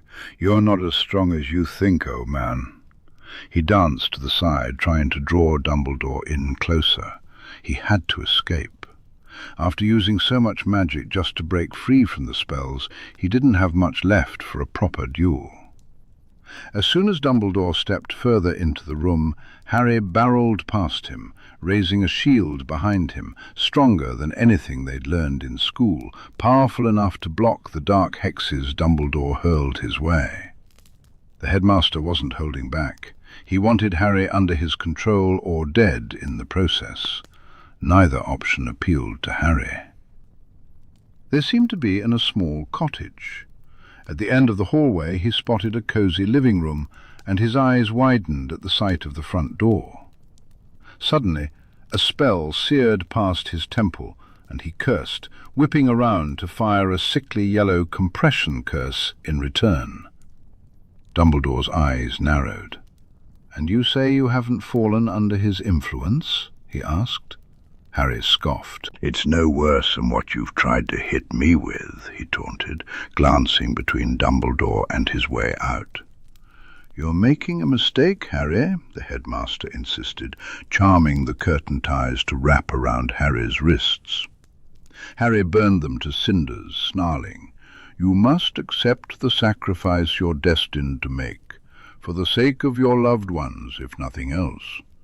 Whatever Tom has promised you, he's lying." Harry couldn't believe Dumbledore was still fixated on the idea that he was warped by the horcrux in his head, that he had some kind of alliance with Voldemort because of it. Was Dumbledore so arrogant, so blinded by his own actions, that he truly believed the only way Harry would turn against him was if he'd gone dark? Not simply because he was furious that the man had been controlling him since childhood, that he had left him with the Dursleys, trying to separate him from everyone he cared about. Who were the few people who genuinely loved him? Harry thought bitterly. Dumbledore might have once been a great man, back when he first fought Grindelwald, but somewhere along the way he had lost that greatness in his relentless pursuit of more. "He hasn't promised me anything," Harry spat, edging closer to the door. He noticed the Marauder's map, completely blank, lying on a table nearby. He quickly reached out and grabbed it. "But I've promised him death, and I can't do that if you kill me for nothing. The Horcrux is gone. All the Horcruxes are gone, except for one or two." He didn't want Dumbledore to know the specifics. That could lead to trouble. "I've done more for this war in the last year than you've done in the last decade, and I will end this. And then I'll end you, too. Everyone will know the truth about what a manipulative, selfish, dangerous person you really are. Your legacy will be nothing but ashes and spite." He grinned at the rage flickering in the headmaster's blue eyes, narrowly dodging the spell that shot toward him. With another surge of magic, the door swung open, nearly making his head spin. Severus always told him that fury was a person's worst enemy, making them sloppy and impulsive. It seemed even the illustrious Albus Dumbledore was not immune to such flaws. Harry bolted through the open door, stumbling on weak legs as the adrenaline that had fueled him began to fade. His magic felt like a sputtering flame within him. But as he crossed the boundary of the wards around the property and felt them tingle against his skin, he hoped it would be enough. He thought of home, turned on his heel, and with a sensation like being turned inside out, he vanished with a crack as loud as a gunshot. He landed on the grass and fell to his knees. It was dark, but a faint sliver of sunlight brushed against the trees surrounding him. Sunrise. He had been gone for more than 24 hours. Then he heard a shout, his name maybe, and the sound of footsteps approaching. With a hand on his shoulder and amber eyes glowing in the dim light, Harry smiled. "Remus," he rasped, reaching up to grasp the man's cardigan. His shoulder burned with the effort. "It was Dumbledore. He got me. He wants me dead." "Harry, what happened? Are you hurt?" Remus knelt in front of him, but Harry's brain finally decided it had reached its limit. The world turned sideways, and he was out before his head hit the ground. Remus stared at the boy in the bed before him. Harry was either sleeping or unconscious, the blanket pulled up over his bare chest, revealing several thin pink lines tracing across his dusky brown skin. He was lucky. Whatever had happened, wherever he had apparated from, he had been so close to magical exhaustion that he had splinched himself terribly. Chunks were missing from his arms, legs, and sides. Only that damned Potter luck had kept him from losing anything vital. It was fortunate, too, that Severus had been at the house that night. They had planned to head out for another day of searching, Severus to the school, and Remus to talk to Aberforth Dumbledore, to see if he knew where his brother might be hiding. If it had been any later, Harry would have bled to death in that bed, and if it had been any earlier, the outcome would have been the same. So many things could have gone wrong, so many ways he could have lost his cub. Remus swallowed back a sob, squeezing the bony hand that was wrapped securely in his own. The door creaked open.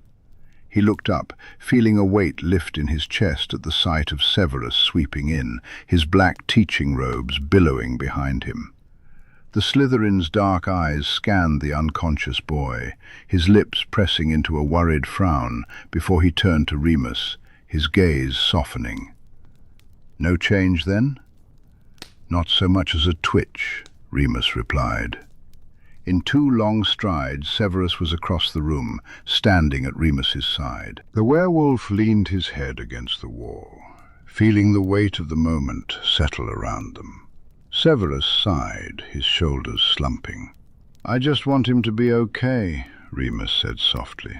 "You and I both," Severus agreed quietly, resting his hand on Remus's shoulder. "Word has reached the school about Harry's return and Albus's betrayal. The headmaster's office has been emptied. It seems he's fled, in and out before anyone even knew to look for him." Remus scowled. What a coward. "Quite." Severus's long fingers squeezed Remus's shoulder, then slid up to stroke the back of his neck. "But at least we no longer have to put up with him. He will never set foot on Hogwarts grounds again. Longbottom and his friends have promised that much." That thought cheered Remus a bit. Severus had told him all about Neville standing up to the headmaster at lunch the day before, even attempting to hex him. Harry would be proud of his friend when he woke up. If he woke up. Remus shook the thought away. Harry was stable. They'd healed his injuries. He only had magical exhaustion to recover from, and that would come with time. He would wake up. Leaning further into Severus's side, Remus buried his face in the soft wool of the man's robe, inhaling the familiar scent of potion ingredients that always lingered on him. Severus stood strong as always, holding Remus up without faltering. He had to be just as exhausted, more so even, after all the magic he'd used to keep Harry alive. "Where's Sirius?" Remus asked absently, wrapping his arm around Severus's leg. "Spreading the word among the Weasleys," Severus replied. "He promised he wouldn't go off on his own in search of revenge. Let's hope he hasn't persuaded one of those red-headed idiots to do so on his behalf." Remus snorted weakly. He opened his mouth to respond, but his breath caught in his throat. Harry's hand had tightened around his just a bit. Remus leaned closer, his eyes fixed intently on Harry, searching for any signs of wakefulness, distress, or anything at all. "Harry? Harry, love, can you hear me?" Beside him, Severus tensed, and they both waited anxiously. Harry shifted ever so slightly, his lips curling into a faintly pained expression. Remus ignored Severus as he began casting diagnostic spells, keeping his gaze fixed hopefully on Harry's closed eyelids behind his wire-framed glasses. He watched them twitch until they finally fluttered open, revealing confused green eyes. He felt the moment of panic as Harry's hand clenched around his. "It's okay," he soothed. "You're safe. You're home. We've got you, cub." Harry's gaze flicked toward him, and he could see the tension drain from his shoulders. "It hurts," Harry said, grimacing. "Yes, I'd imagine it does. Drink this," Severus instructed, pulling a vial from his pocket and holding it to Harry's lips. The Gryffindor boy drank without hesitation, and the pain potion flooded his system, bringing a relieved smile to his lips. "Thanks, Sev," he murmured. Remus couldn't help but hide a smile at the faintly taken-aback look on Severus's face. Hardly anyone dared to call him Sev these days. "What happened?" Harry asked, confusion still clouding his expression. "We were rather hoping you'd tell us, actually," Remus replied, gently stroking the back of Harry's hand. "Neville called Sirius on the mirror yesterday morning. He said no one had seen you since the night before, and they were worried. He knew you weren't in the castle, so we searched everywhere, every known residence of Dumbledore's, every connection we could think of, and every lead we dared to follow with the Ministry under Voldemort's control. You apparated into the ward line just before 8 this morning," Severus revealed. "You told us that Dumbledore wanted you dead and then passed out. You'd splinched yourself in 8 different places, you foolish boy." Harry grimaced again. "Explains why I feel like I've been sent through a wood chipper." Chipper? Harry craned his neck to look down at himself. "I was only gone a day then. Good, that's good." Remus felt his stomach clench. How long had he thought it had been? "Cub," he started softly, will you tell us what happened? What he did to you?" The longer he sat there imagining it, the worse it became in his mind. Pain flickered across Harry's face. "Help me sit up," he requested. Eagerly, Remus complied, piling up the pillows and bracing Harry as he shuffled up the bed. I was out of it for most of the day, I'll be honest, but I'll tell you what I remember, and then I need to go back to school." "Harry, you need to rest. I need to see my friends," Harry insisted stubbornly. "I need them to know I'm okay. I'm fine, I'm just tired and a bit sore. I can rest at school." He reached up to rub his face. "I need to go back, Moony. I can't let him win." Remus's heart clenched fiercely in his chest. This boy. He had already dealt with so much, and he still got up fighting. Lily and James would be so very proud of their son. "Once you've told us everything," Severus drawled, "then we shall see if you can remain awake long enough to get dressed. Then we will consider returning you to school." Harry grinned at them both, and in that moment Remus knew he would absolutely be escorting the determined little idiot back to school before the day was over. God, what he wouldn't give for his cub to just get a break, even for 5 minutes. As soon as Harry let go of Kerry's hand upon arriving in Snape's office, he was enveloped in a tight hug. The scent of Draco's aftershave tickled his nose, turning him to jelly in his boyfriend's arms. "Don't you dare scare me like that again, Scarhead," Draco growled, his lips pressed against Harry's forehead. Temple. "I thought you were dead."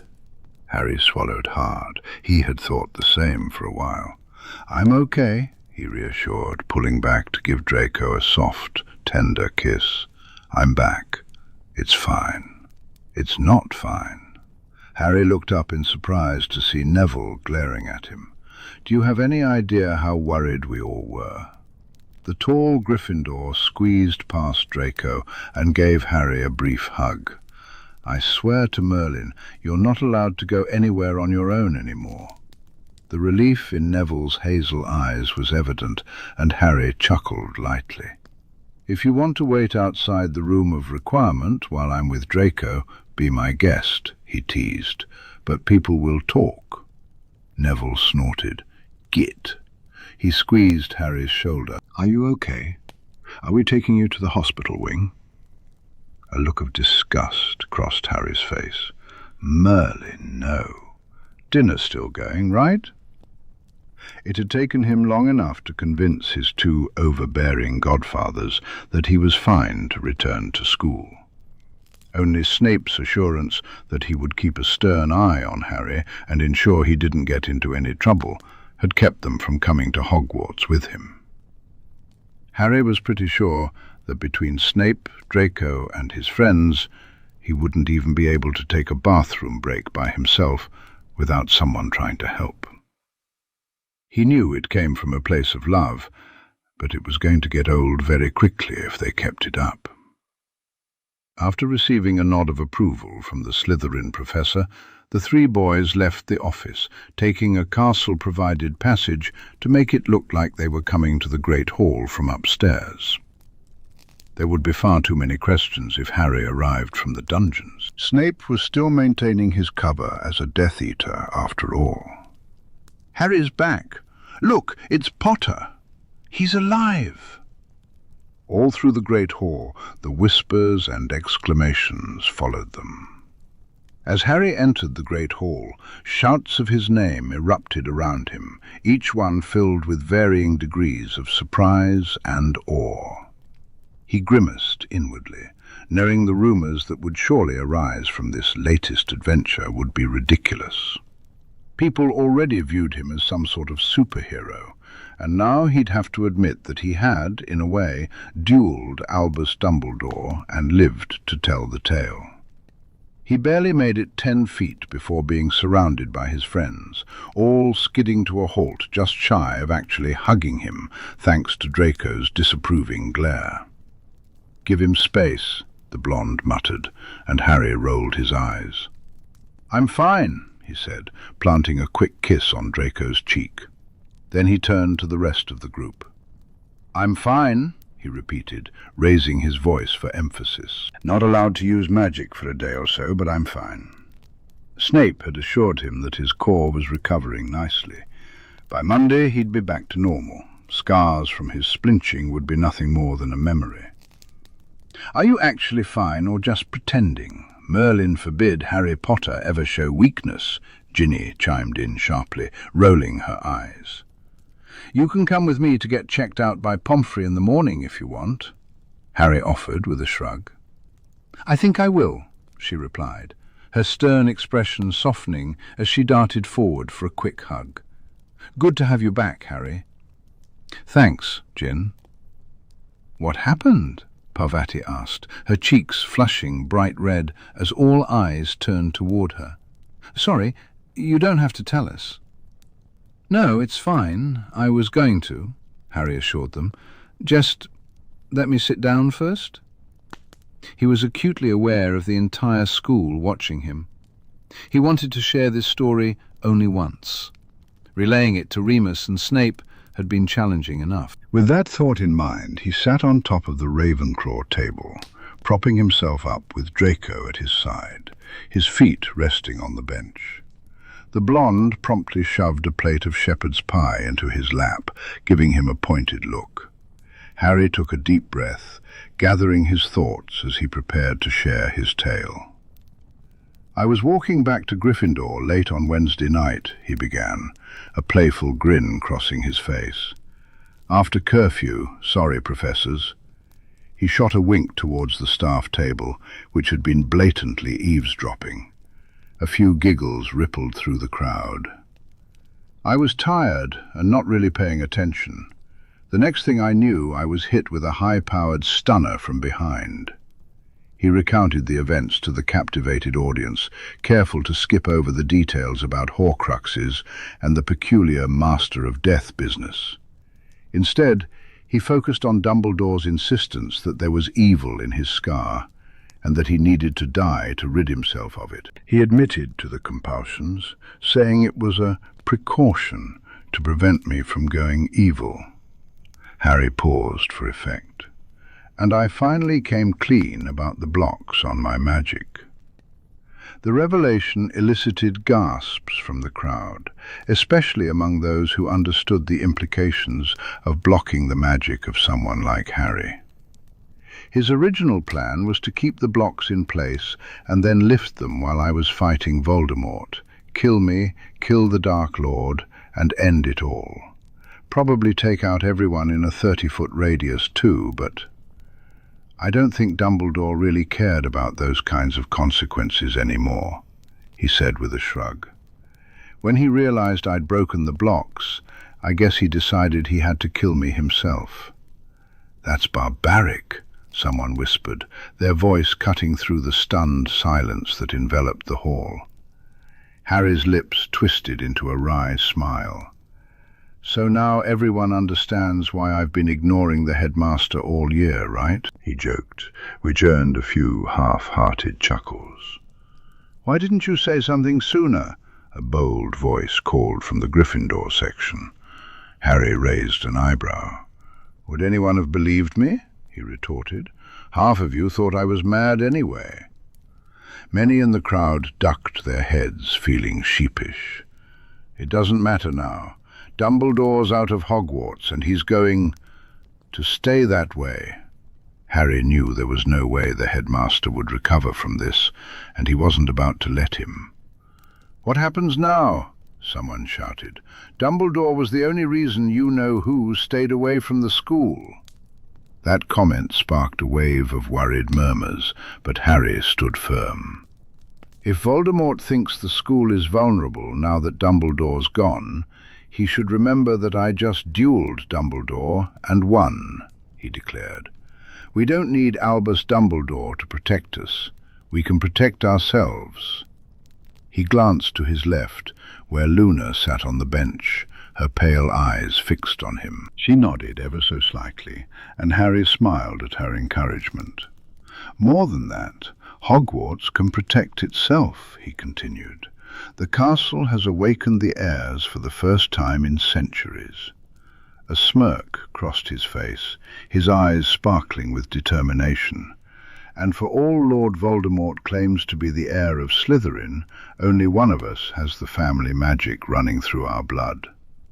With a flick of his fingers, much like at the end-of-year feast, all the drapes in the great hall transformed into green and silver, replacing the school crest with the Slytherin emblem. Gasps echoed throughout the room. Then Hannah scoffed. "Stop showing off, Potter," she scolded as she stood up. With a flourish of her hand, half of the drapes shifted to black and yellow, proudly displaying the badger rampant. "Both of you are ridiculous." Neville waved his arm, bringing Gryffindor banners into the mix.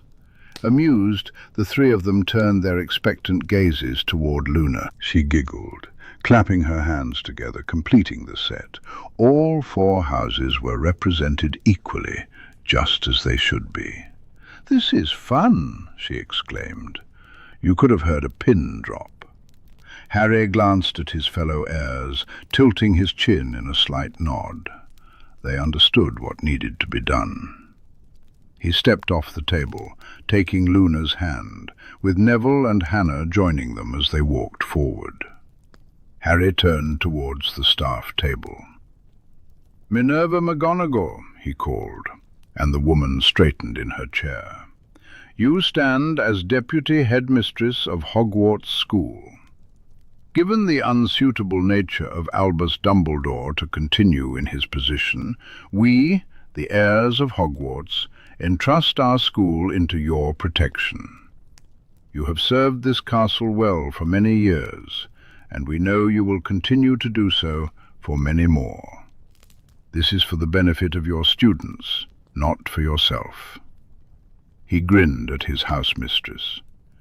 "Do you accept, Headmistress McGonagall?" For a moment, McGonagall sat there, speechless, a rare occurrence for the Scottish witch.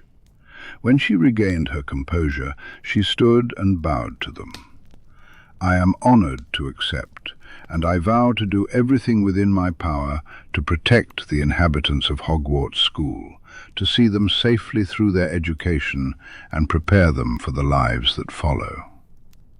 A spark of magic surged through Harry, flowing through all four of them and into McGonagall, connecting her to the wards of the school. More importantly, it severed the ties to Dumbledore for good. At once, the drapes furled up again, and when they unrolled, they returned to their usual black, proudly displaying the Hogwarts crest. The school was united once more. Hogwarts had accepted the appointment. Minerva McGonagall was now the headmistress. As cheers erupted around the hall, especially loud from those dressed in red and gold, Harry watched McGonagall blink, clearly startled by the depth of her connection to the castle. "It takes a bit of getting used to," he said to her, and she narrowed her eyes in his direction. "And how long exactly have you been getting used to it?" He laughed and winked. "Only since Hannah turned 17, he assured her. "As far as the castle is concerned, one of us of age is as good as all of us of age." She shook her head in faint amazement. "Just when I think you've run out of ways to surprise me, Potter." He laughed again. "Again, louder this time," Harry said, swaying slightly as his shoulder bumped into Neville's. His taller friend steadied him with an arm around his waist. "That's enough for you for one day, then," Neville declared, his voice playfully chiding. "Pretty sure even castle magic counts as magic you're not supposed to be using." Harry wanted to argue, but his vision began to blur, and he felt a sluggishness creeping into his veins. Maybe he had overdone it a little. "You disaster of a wizard," Draco chimed in, a mix of affection and exasperation in his tone. Harry smiled, leaning into Draco's embrace as he half fell into it. "Come on, up to bed with you," Draco urged. As long as you'll be there too," Harry replied. This whole problem had started because he couldn't stay the night in the same bed as Draco, but to hell with that now. He waved vaguely to the people calling out to wish him good night, letting Draco lead the way out of the hall. The blonde poked him gently in the side. "Go on then, give us a shortcut." Harry grinned, nudging the castle in the back of his mind. Hogwarts was more than happy to oblige. He thought it still felt guilty for not warning him about Dumbledore lurking in the shadows. He tried to send reassuring thoughts in the castle's direction. It couldn't be blamed for Dumbledore. That man was a tricky little bastard, even at the best of times. One staircase behind a tapestry magically whisked them up 7 flights, spitting them out behind the tapestry of the trolls doing ballet. The room of requirement was already waiting for them, looking exactly like Harry's room back at Serendu. He let out a long sigh as he collapsed onto the bed, the strain finally catching up with him and pounding at his temples. "I'm going to feel like shit in the morning," he announced. "Good thing you promised Ginny you'd go to Pomfrey then, isn't it?" Draco replied, his tone unsympathetic as he pulled Harry closer. Harry kicked off his shoes and fumbled with his Gryffindor tie, his fingers feeling clumsy as he attempted to help Draco undress him. Draco remained patient and gentle, though Harry could see the worry creeping back into his grey eyes. In no time, Draco stripped off his clothes, pulled back the duvet, and crawled into bed wearing only his underwear. Harry rolled over, instinctively claiming Draco like a personal teddy bear, burying his face in the curve of Draco's neck. "For a while, I thought I'd never have this again," he whispered, his voice tinged with heartbreak. "Never hold you again." Draco's arms wrapped around him, pulling him impossibly closer, as if they were trying to merge into one being. "You're stuck with me, Potter," Draco said fiercely. His voice was thick. Was he crying? Harry couldn't tell. "You promised me that." As the lights dimmed of their own accord, the only sound in the room was the steady breathing of the 2 boys, entwined together like they would never let go, slowly drifting off to sleep. McGonagall's first act as headmistress was to cancel all of Friday's classes, allowing everyone to adjust to the events of the week. No one dared to argue with that. At breakfast, following a brief visit to the hospital wing where Madame Pomfrey confirmed Snape's findings about Harry's health, he approached the staff table. McGonagall was reading a scroll in one hand while eating toast with the other. "Is there anything I or the other heirs can do to make things easier for you?" Harry asked, earning a keen-eyed look from her. "I dare say you have enough on your plates as it is," she replied.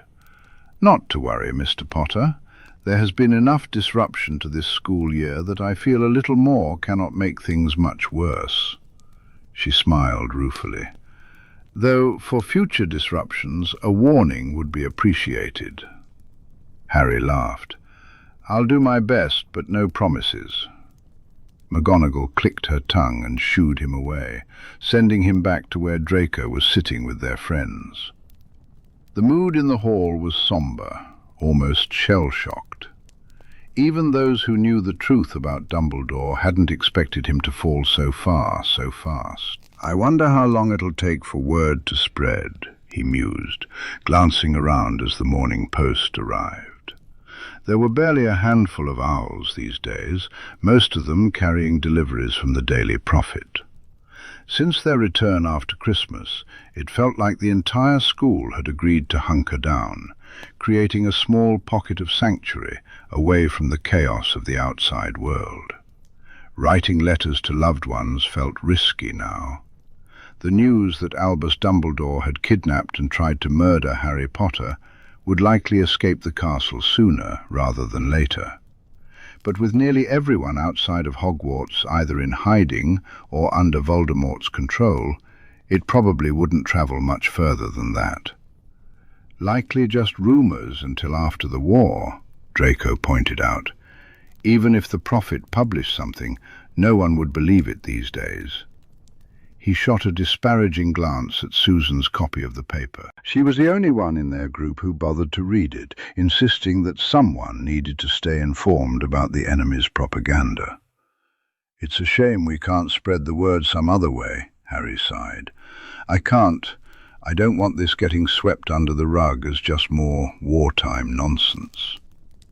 A lot of questionable actions would be forgiven in the name of war, and he worried that most of Dumbledore's crimes would end up falling into that same category. Even with the old man dying from a dark curse, the thought of people continuing to idolize him long after he was gone made Harry feel sick to his stomach. Albus Dumbledore deserved to be remembered with disdain, not reverence. Better yet, he deserved to be forgotten, a mere footnote in history. At best, a cautionary tale about how power could corrupt even the most revered individuals. Harry seemed the most trustworthy of souls. Over Christmas, Fred and George were talking about setting up a secret wireless station, Ginny volunteered, but I don't know if they've managed to do it safely. That caught Harry's attention. He had mostly stopped listening to the wireless lately.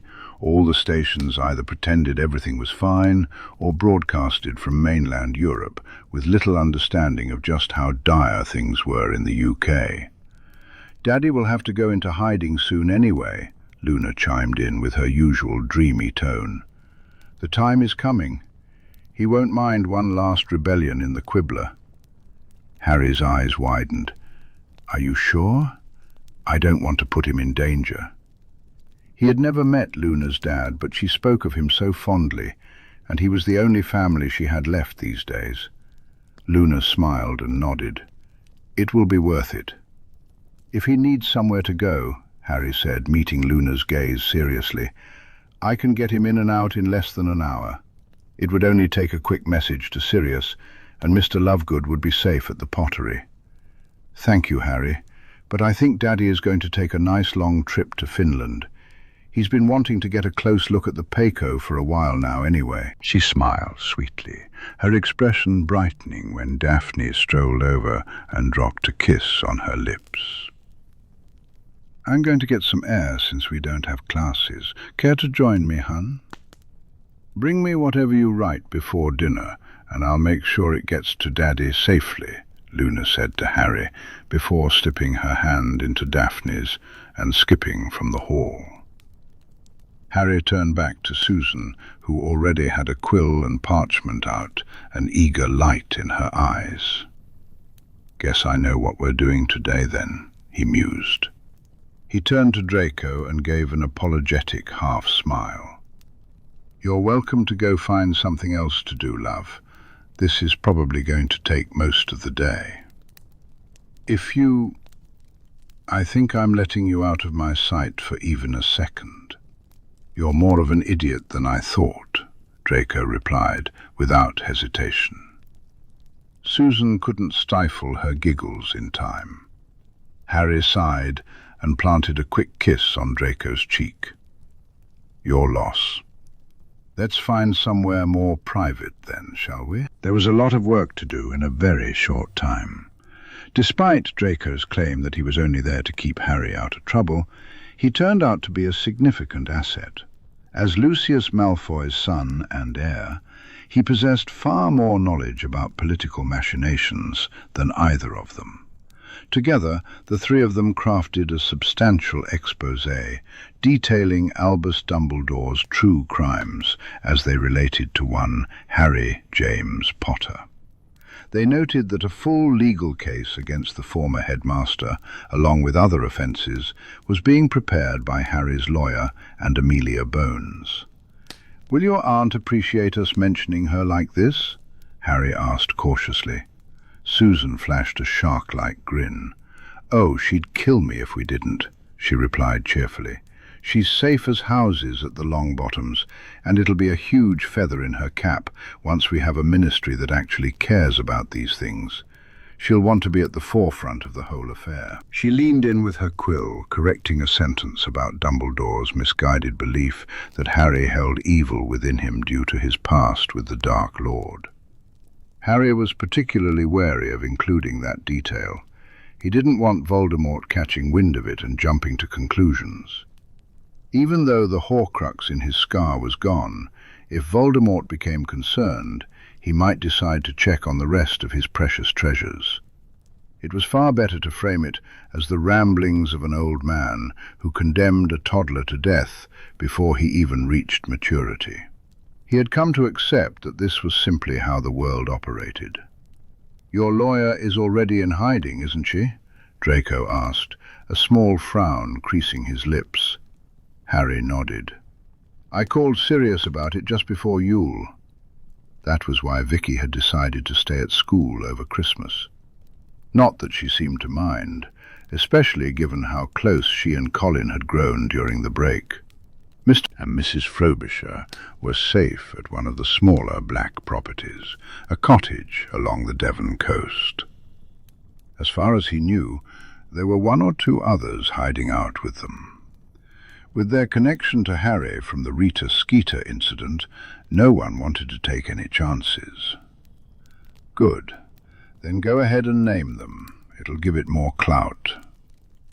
Harry's attention was drawn to the cobalt blue tail of Draco's quill, resting lightly against the swell of his lower lip. It was tempting to knock it aside and replace that touch with his own mouth.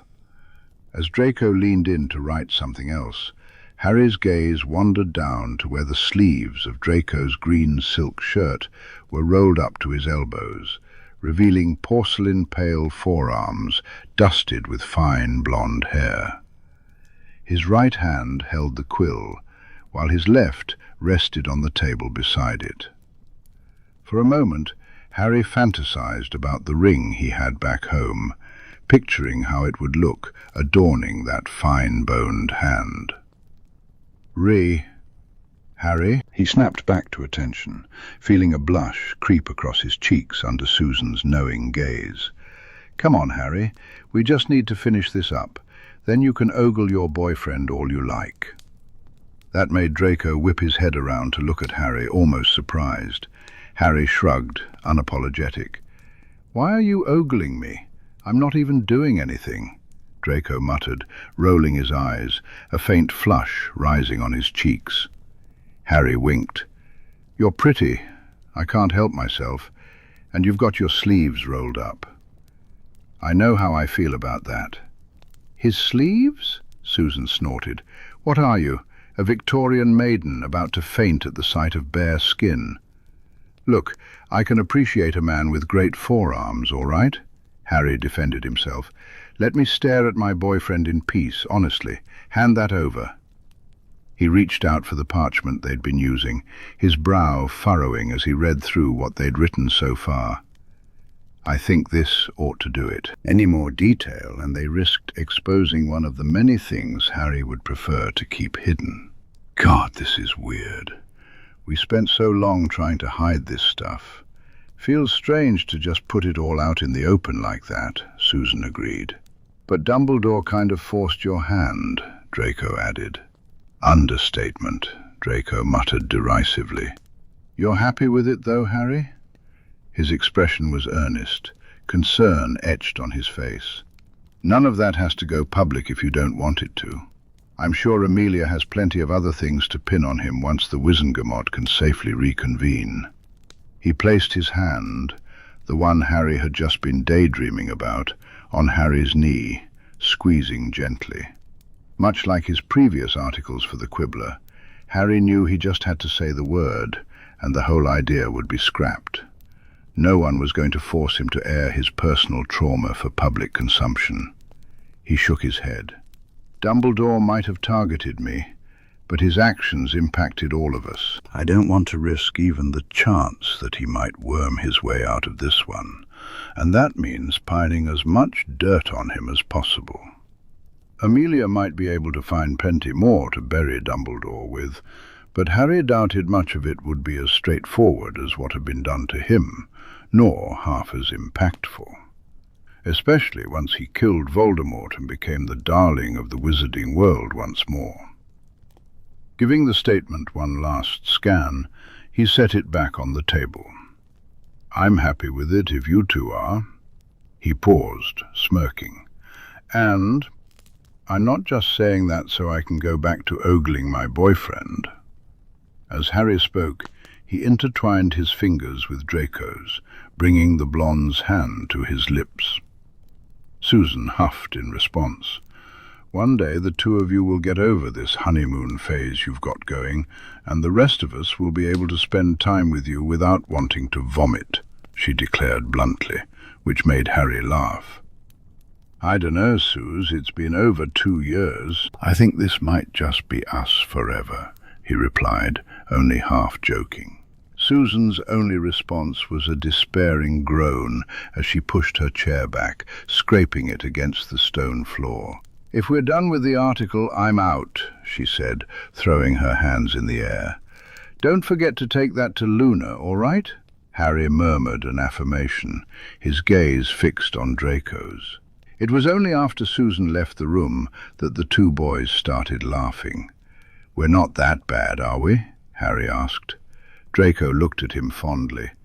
Darling, we're exactly that bad, he replied, a teasing lilt in his voice. Oh, well, I'm not sorry. You're gorgeous, and I like looking at you. Draco preened, smirking in satisfaction. You're not so bad yourself, he returned graciously, leaning in for a languid kiss. Besides, Susan's just jealous. The only kind of PDA Theo understands is offering to murder her enemies for her, Harry snickered. The quiet Slytherin wasn't really reserved, just a bit aggressively bloodthirsty at times. Theo and Susan were alike in many ways. She preferred to go for the metaphorical jugular, while he went right for the literal one. Harry felt quite sorry for any politician who dared to stand in their way. And he felt even sorrier for any of his friends who hoped that he and Draco would become less sappy in the future. Harry had zero intentions of reining that in, and with a role model like Sirius Black, he was pretty sure he couldn't even if he wanted to. Since he had promised his friends and family that he would take it easy after his kidnapping and near-death experience, Harry declined the afternoon invitation from some members of the Quidditch team to go flying. Instead, he lay on the sofa in Snape's private quarters, working on plans for the HA, while Snape and Draco brewed potions together. An hour before dinner, he assured both of them that he would do his utmost to avoid getting kidnapped again, then set off to find Luna. With the castle guiding him, heirs were always the easiest to locate, Harry found the blonde girl by the edge of the lake. Her bare feet were sunk into the muddy bank, despite it being January and the ground still covered in snow. "If you get frostbite, Daphne is going to kill me before Voldemort can," he said, and Luna giggled. "I put on a warming charm," she assured him. "Sometimes I just like to feel the earth between my toes." "If you like," Harry shrugged, then held out an envelope containing the article he, Susan and Draco had spent the entire morning working on. "It's all in there. Your dad can tweak it a bit if he wants, but that's all the important facts. I doubt Daddy will need to edit anything. You've always been a very compelling writer." Luna tucked the envelope safely into her cardigan pocket. "Thanks, Luna. I hope everyone who reads it thinks the same." There was still a stubborn, nagging part of Harry that convinced him everyone who read it would see him as a lying, attention-seeking brat. That part usually spoke in Dolores Umbridge's voice. "Your voice is going to change the way thousands of people view the world," Luna told him, her tone filled with confident otherness. "Not just in this article, but in many things." Something uneasy twisted in Harry's stomach. He leaned back on his hands, feeling the cold, wet dirt beneath his palms. "I just want to kill a Dark Lord and play Quidditch," he sighed, a look of longing crossing his face. "I don't want to change the world. That's for people like Susan. All I want is to have a world I'm happy to live in." "And that's why you're the best person to help change it," Luna insisted, a secretive smile curling at the corners of her lips. "You're not like him, Harry. You're not like either of them." Her eyes sparkled in the evening light. "Don't let his poison stop you from doing the right thing. Trust your instincts." It felt like a hand reached deep within him, gripping his heart tightly. Harry let out a startled laugh. "Can never get anything past you, can I, Lou?" There was no point in hiding from a seer. "Are you sure this isn't too much?" he asked, concern creeping into his voice. The last thing he wanted was to use his influence as the boy who lived to sway public opinion. He didn't want to become like Dumbledore, or worse, like Tom Riddle. Presenting people with the truth and allowing them to make up their own minds is never too much, Luna assured him. It's not your fault that the truth leads to only one sensible way of thinking. She smiled, covering Harry's hand with her own. "If you can't trust yourself, trust that none of us who love you will let you become the thing you'd hate." Her words echoed in Harry's mind, silencing the cruel, Umbridge-like voice. The tension in his shoulders eased as a long breath escaped him. She was right. He had plenty of people to keep him grounded. He would be all right. After all, he was only 16, even if most days he felt 3 times that age. He still had plenty of growing to do. Chapter 96. Things were very different now that Dumbledore was gone. The heirs quickly adjusted the wards as soon as Harry was cleared to use magic again, ensuring that the former headmaster couldn't set foot on Hogwarts grounds. Luna sent off her article for her father, promising it would be published fairly soon, just one last issue before Xenophilius Lovegood packed up his printing press to hide out until the storm passed. By Monday, Harry was more than ready to return to classes and engage in something normal again. Draco had finally stopped watching him like he might disappear if the blonde turned away for more than a few seconds. Harry could have done without their mutual decision to go back to their dorms at night instead of sleeping in the room of requirement, but it was necessary. It helped avoid giving Neville a tiny heart attack every time he woke up to find Harry's bed empty. Walking into the Defense Against the Dark Arts classroom after ancient runes was a relief. Finally, there was someone who wouldn't treat him like he was made of glass. At the front of the room, Professor Snape sneered at Harry, his dark eyes flashing with contempt. Harry smirked back. He might be taking it easy on his magical core, but there was still plenty of room for mischief.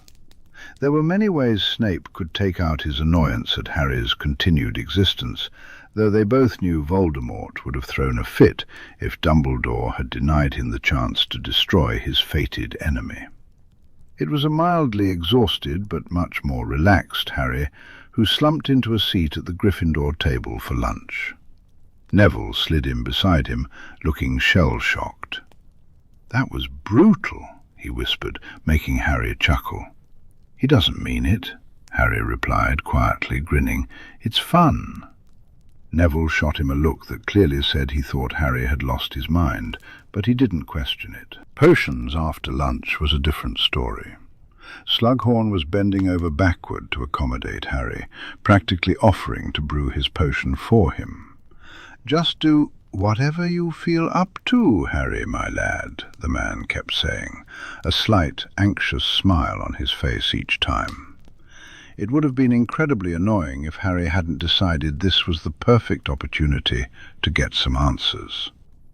When the class ended, Harry took his time packing up, brushing a kiss across Draco's cheek and murmuring that he'd follow in a moment.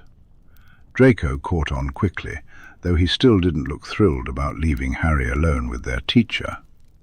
Maybe he hadn't quite stopped watching Harry as if he might disappear, but they'd get there. "Can I help you, lad?" Slughorn asked, once it was just the two of them. Harry perched on the edge of one of the work tables, carefully considering his next words. He knew he'd only get one shot at this. I had a question, sir," he began tentatively. About something Dumbledore said when he—" Slughorn's face paled behind his moustache. "Indeed? Something you think I can help you with? Not, say, Professor McGonagall?"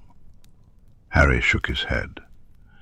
"He said he was going to kill me and blame it on the Death Eaters.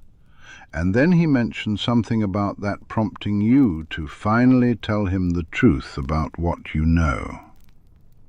"Oh." Slughorn inhaled sharply, one hand shooting out to brace himself on his desk. "He, said that, did he?" Harry fixed his features in a politely bewildered expression. "Do you know what he means, sir? He said we were running out of time. What does he think you know?" He turned his pleading green eyes fully on the man. "Is it something important?" He tried not to fidget as the silence stretched between them. This was the tipping point. This was where Slughorn would either dismiss it as the ramblings of an insane old man, or where Harry would finally get some answers. Slughorn sighed, running a hand over his balding head. "I never wanted it to come out like this," he confessed. "A mistake of a much younger man, drawn in by a startlingly bright student of mine." "Tom Riddle," Harry guessed, and Slughorn's lips quirked into a small smile. "Indeed. You know who he became, I suspect?" Harry nodded in response. "Yes, well, these awful truths have a way of catching up to a person. Remember that, Harry, when you get to my age." Harry remained patient, watching as Slughorn's eyes filled with a haze of nostalgia. Tom was such an incredible young lad, top of every class, liked by most students, absolutely adored by his teachers. Except for Albus, he managed to see what the rest of us couldn't. A sneer threatened to take over Harry's mouth, but he forced it away. He wondered how much of that was Dumbledore's insight, and how much was his own bias against Slytherins, as well as his distrust of anyone who could become more powerful than he was. After all, how much of Voldemort was Dumbledore's creation? The standard Hogwarts curriculum was child's play for Tom, you understand. Much like I'm sure it is for you, eh, my boy? Slughorn added with a chuckle, but it faded into an awkward croak as he realized who he was comparing Harry to. "What I mean is, he often did his own research on forms of magic not commonly taught in school, and as his housemaster, I was often the one he came to with questions about such things." Harry held his breath, not daring to interrupt for fear of pushing Slughorn back into his shell. "One day, after one of my little suppers, Tom asked me about a rather obscure piece of magic he'd read about in a book. Dark, dark magic. Magic I was horrified he'd even heard of." Immediately Harry knew what that was. "Horcruxes," he whispered, and Slughorn flinched. "You know about them, Ben?" he asked, his voice wavering. Harry nodded. "I suppose you'd have to, considering—" The potions master shook his head. "Albus is a very persuasive man, you know. He wormed it out of me that I'd told Tom about— Of course, I told him I'd shut Tom down and sent him packing." Slughorn chuckled bitterly. "My greatest shame, Harry, is that one conversation with a 15-year-old boy. Had I truly done what I told Albus I'd done, perhaps the world would not be where it is today." "He would have found the information elsewhere, sir," Harry said gently. "People like him always do." Slughorn looked up, attempting a weak smile. "Kind of you to say so, my boy, and perhaps true, but perhaps not," he sighed. "Nothing I can do about it now, though, is there?" "So, what happened when Tom Riddle asked about horcruxes?" "Truly, Harry, I thought his questions were all academic," Slughorn whispered. "Boys his age, with his ability, it's not unusual for them to be drawn to the darker side of magic, particularly the Slytherins. Ambition does not always follow morality, I'm sure you understand. But Tom was a good lad. I didn't think. Even after he graduated, when the whispers started rising, I truly thought he had dismissed that type of magic when I warned him away from it."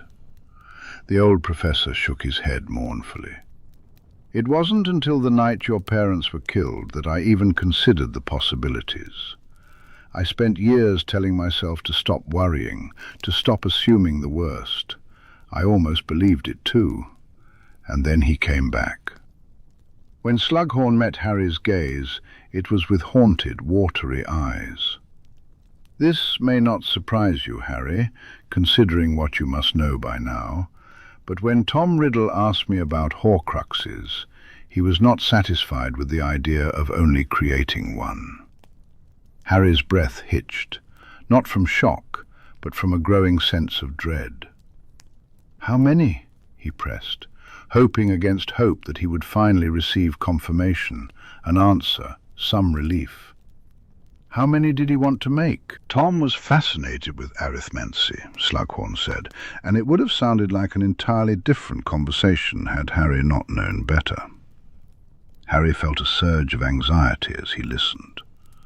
The way numbers could change the flow of magic. By then he knew that 7 was the most magically powerful number. Slughorn's voice faltered, trembling as he struggled to continue. Harry leaned in closer. "Sir, this is really important," he said softly. "When he spoke of the number 7, did he mean 7 horcruxes or 7 soul pieces?" Slughorn stared at him, momentarily speechless before swallowing hard. "Soul pieces," he rasped. "He only mentioned soul pieces. Do you really think he did it?" When Harry nodded, Slughorn gasped, his reaction like that of a wounded man. "I know he did, sir. But if he only made 6, that's very good news for us." "Only?" Slughorn echoed, a humourless laugh escaping him. "I suppose 6 murders are nothing compared to the rest he's done." He reached out, gripping the front of Harry's robe. "Please, Harry, Don't think poorly of me for my mistake, terrible though it may have been. I didn't know. I couldn't know. He was only 15. There was a wildness in Slughorn's eyes that alarmed Harry. He placed his hands over the professor's pudgy fingers. "It's okay, sir." How long had Slughorn been carrying this burden, this knowledge? Harry's mind raced with bitter thoughts. How long would he have kept it quiet? If the Order had had this information during the First War, when so many capable fighters were alive? No, he couldn't dwell on that. They had been led by Dumbledore, who would have been just as tight-lipped on the subject as he was now, determined to be the one to save everyone else. But if Slughorn had taken the knowledge to a curse-breaker or to Gringotts, the possibilities, the what-ifs, made Harry's head spin. Looking at Slughorn, he wondered if the old professor hadn't done just that.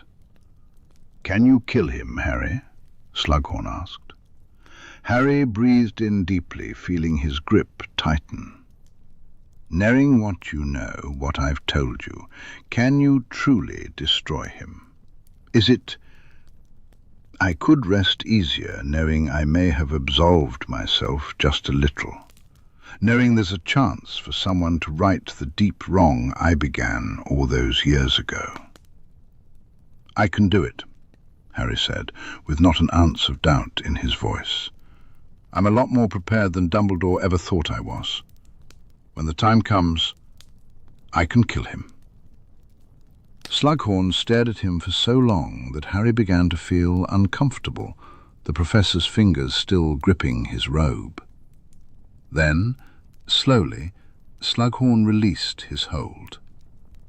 "Your mother was one of my favorite students, you know," he said softly, his eyes glassy as he looked at Harry, but seemed to see right through him. "You're so much like her." Harry smiled slightly. "So I've been told, sir." Suddenly, Slughorn pulled back, wringing his hands anxiously. "You mustn't share what I've told you, Harry," he urged. This knowledge should die with me, with us, with Tom Riddle. Should any of his followers discover the truth and decide to try their own hand at it, we would never be free." It was too late for that, Harry wanted to say, but he knew it wouldn't help to tell Slughorn how many people already knew about horcruxes. Besides, they could all keep a secret. "My lips are sealed," he promised, watching as the professor visibly slumped. Good lad." Slughorn was shaking, his eyes darting around nervously, desperate to escape the conversation. "Merlin, is it too early for a drink?" he muttered to himself, turning toward his desk. "Thank you, sir, for your honesty," Harry said, shouldering his satchel. Slughorn scoffed. "It's far too late to be thanking me, Harry, not after what I've done." He smiled a thin, fragile smile. "But I appreciate your compassion. Now, off you go, before that young man of yours sends out a search party." Harry noticed Slughorn's expression, which bulged slightly, as if he were worried he'd offended a Gryffindor. But Harry just laughed. "Yeah, you're probably right. I'll see you later, Professor." He left the classroom, hardly daring to breathe until he was at least a corridor away. Only then did he lean against the wall, letting out a long sigh of relief. That was the main reason Dumbledore had brought Slughorn back, just horcruxes. Conclusions Harry had already reached himself, but it was reassuring to have that confirmation. He hadn't realized until Slughorn spoke just how afraid he was that there was something more, some hidden aspect of Voldemort's immortality that he hadn't known about, something Slughorn knew that Dumbledore wanted, which could change everything for Harry. He shouldn't have worried. As always, he was several steps ahead of Dumbledore. A breathless, slightly giddy laugh escaped him, his head tipping back to hit the stone wall. 6 horcruxes, 7 including my scar. Only the snake remains. We might actually be able to win this war after all. Later, he didn't tell Draco about his conversation with Slughorn, promising his boyfriend it was nothing urgent. He would discuss it with Snape later, assuring him it was just confirmation of what they already knew, something Dumbledore didn't know, evidently. The Slytherin part of Harry found great amusement in imagining Dumbledore hiding out there, frantically trying to find horcruxes that no longer existed, with no idea how many there might have been. But with the mystery of Slughorn's return finally solved, another mystery lingered in the back of Harry's mind, a far more recent one. That night, when he was alone, safely behind the drapes of his bed and a thick layer of privacy spells, Harry whispered a name. With a quiet pop, a house elf appeared at the foot of his bed. "Master Harry is needing Kerry?" she asked, keeping her voice low and glancing around fearfully. "Is Master Harry in trouble?" "No, I'm fine," he assured her. "Could you bring me a book from my room, please? It's the Peverells family book. It should be on my shelf." He was determined to unravel Dumbledore's peculiar comments about the Master of Death, one way or another. Kerry brightened, nodding enthusiastically before disappearing. Moments later she reappeared, the book in hand. "Thanks, Kerry." The elf's expression turned chiding. "Master Harry is not to be staying up late reading on a school night," she scolded. "Master Harry needs his rest." He bit back a smile. "I won't stay up much longer, I promise." The book wasn't particularly large, nothing like the Potter or Black volumes. Kerry scrutinized him for a moment longer, but seemed satisfied with his promise, vanishing once more. Eagerly, Harry propped the book open on his lap and skimmed the table of contents. Family tree, history and origins, the 3 brothers, and death. One of those titles stood out. He flipped to the indicated page, which was adorned with a strange symbol, a circle inside a triangle, with a line neatly bisecting both. Harry recognized that symbol. It was all over the items in the Peverells vault, even appearing in the family crest. But what did it mean? In the silence of his dorm, Harry began to read a story, a tale of 3 Peverells brothers and a river. The story claimed that while future tales would declare the brothers had conjured a bridge over the river to cheat death, the truth was that the youngest brother fell in and drowned. His 2 older brothers rescued and revived him, nearly exhausting their family magic in the process. This surge of energy summoned Death himself, intrigued by the strength of their love that could defy his grasp. Death offered each brother a boon, supposedly a reward for having escaped him. It would be decades before they realized Death's true intentions. The eldest brother asked for a wand. More powerful than any other, his wish was granted. Death himself crafted a wand from an elder branch of a nearby tree. The second brother, convinced that his magic was the strongest and the reason Death had been denied, took things a step further. He asked for a way to bring back his deceased loved ones. Death granted this wish in the form of a stone from the riverbank. The youngest brother, still shaken from his experience, simply asked for a way to avoid such trauma in the future. He wanted something that would allow him to escape and prevent Death from following him. Death fulfilled this wish as well, giving the brother a cloak torn from the fabric of his own.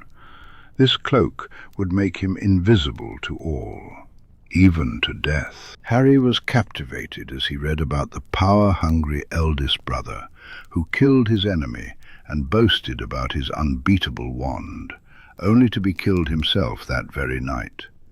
He learned about the arrogant second brother who went mad before the shade of the girl he had once loved, unable to bridge the gap between life and death, except by joining her through his own hand.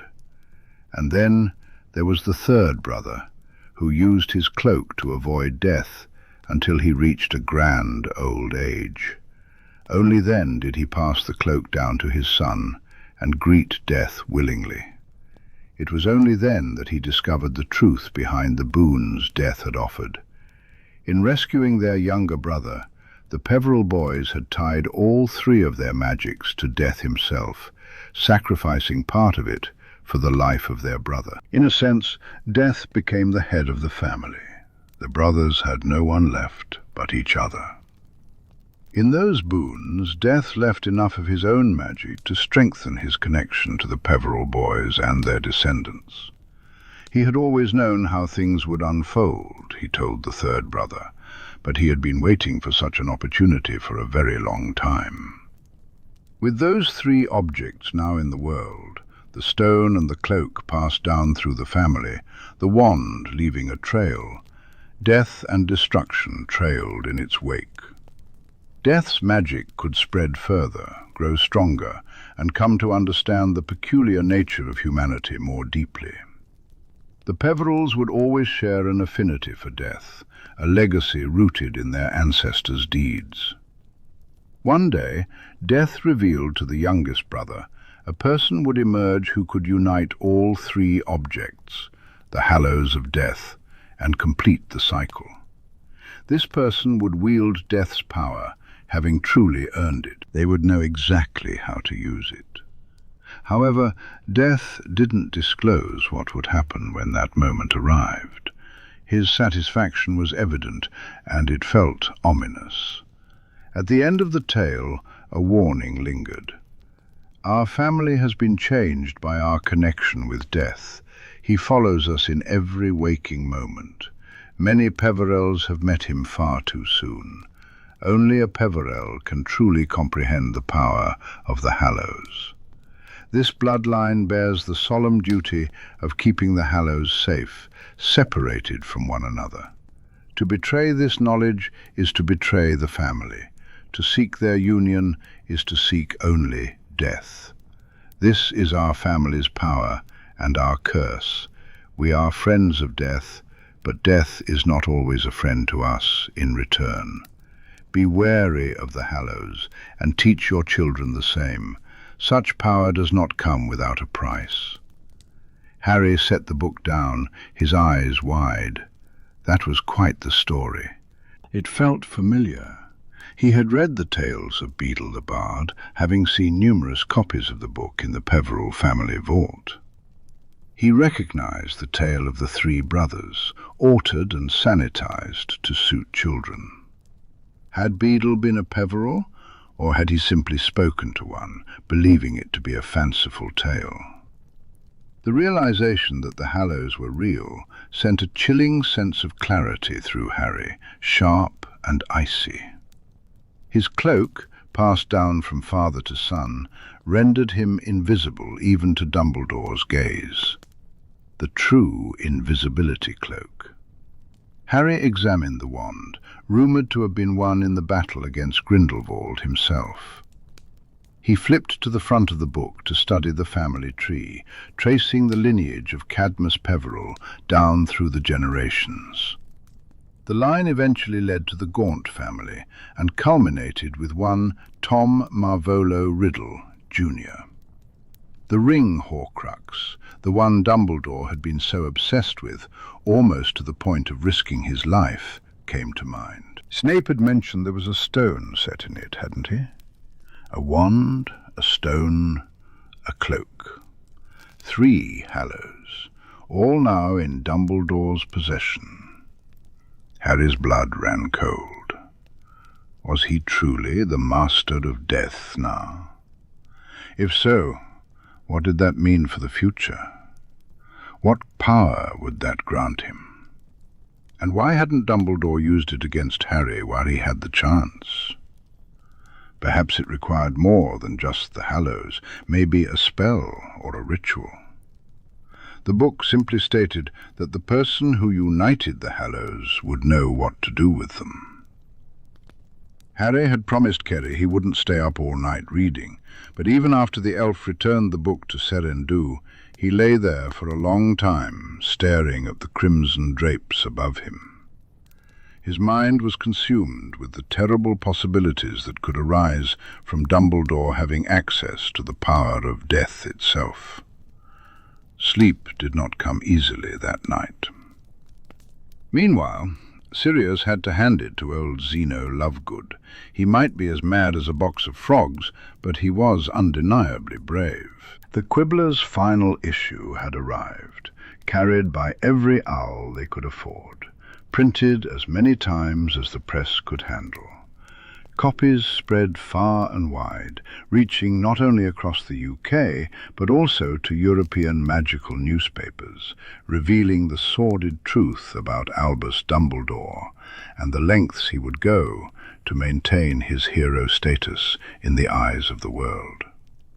Since then, Sirius could hardly keep up with the requests for sanctuary. The pottery was overflowing, and the other safe black properties were nearly as full. Malfoy Manor housed dozens of people, most of whom the general public would swear were long gone. Death Eaters were everywhere. Some of them even bore the mark, but Narcissa didn't judge. She understood better than most what it was like to have no real choice at all. With Dumbledore out of the way, they had finally managed to break and reset the Fidelius charm on Grimmauld Place, this time with Remus as the secret keeper. When a pair of healers asked for refuge, Grimmauld quickly transformed into a sanctuary for trusted members of the Order, providing a safe haven for those injured while trying to escape. Most days, Sirius found himself there, assisting the healers as best he could. Charlie helped out whenever he could, bless his enormous Weasley heart. With the Dragon Reserve on high alert, he did his utmost to bring healing supplies to Grimmauld. The reserve had its own greenhouses for the ingredients used in common remedies, striving to be as self-sufficient as possible. Despite the reserve being only about 20 miles from Serendu, Sirius didn't see his partner nearly as often as he would like. They had to be cautious moving through the wards now that Voldemort had control of the Ministry and its ability to track magic use throughout the British Isles. More than once, Sirius had spotted dark, cloaked figures lurking in the woods on the other side of the Serendu ward line, muttering about having seen apparition signatures in the area. Fortunately, Kerry was always reliable when it came to transportation, and very few wizards had thought to design wards that could track or deny elf magic. At the sound of the front door opening, Sirius straightened up. He was at Grimmauld again, waiting for Charlie and Fred to return with a group of Muggleborns Kingsley had tipped them off about. They hadn't faced new attacks in a while. Either Voldemort had run out of targets, or he had bigger plans to focus on now. Most of their work had turned into finding people who needed safety. He hurried into the main hall, skidding to a halt in the doorway, his jaw dropping in surprise.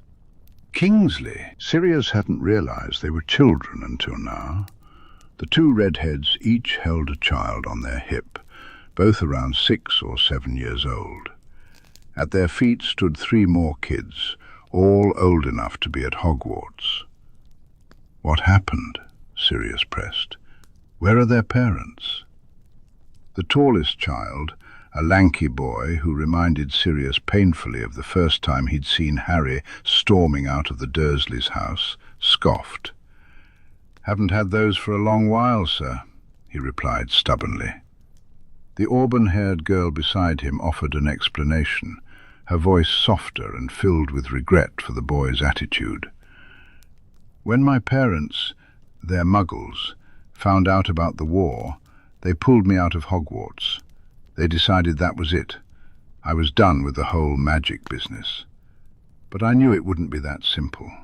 Not with my address on record at the Ministry.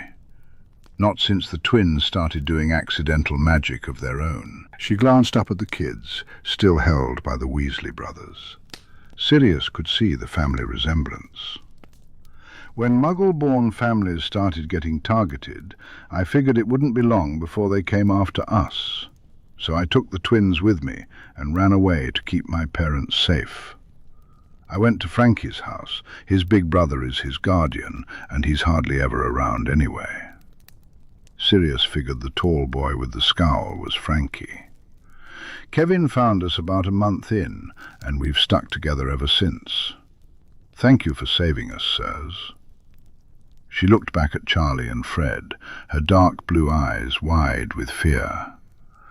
"I don't know how much longer we would have lasted." Sirius's heart broke for her, for all 5 of the kids, half-starved and terrified, having been on their own for months.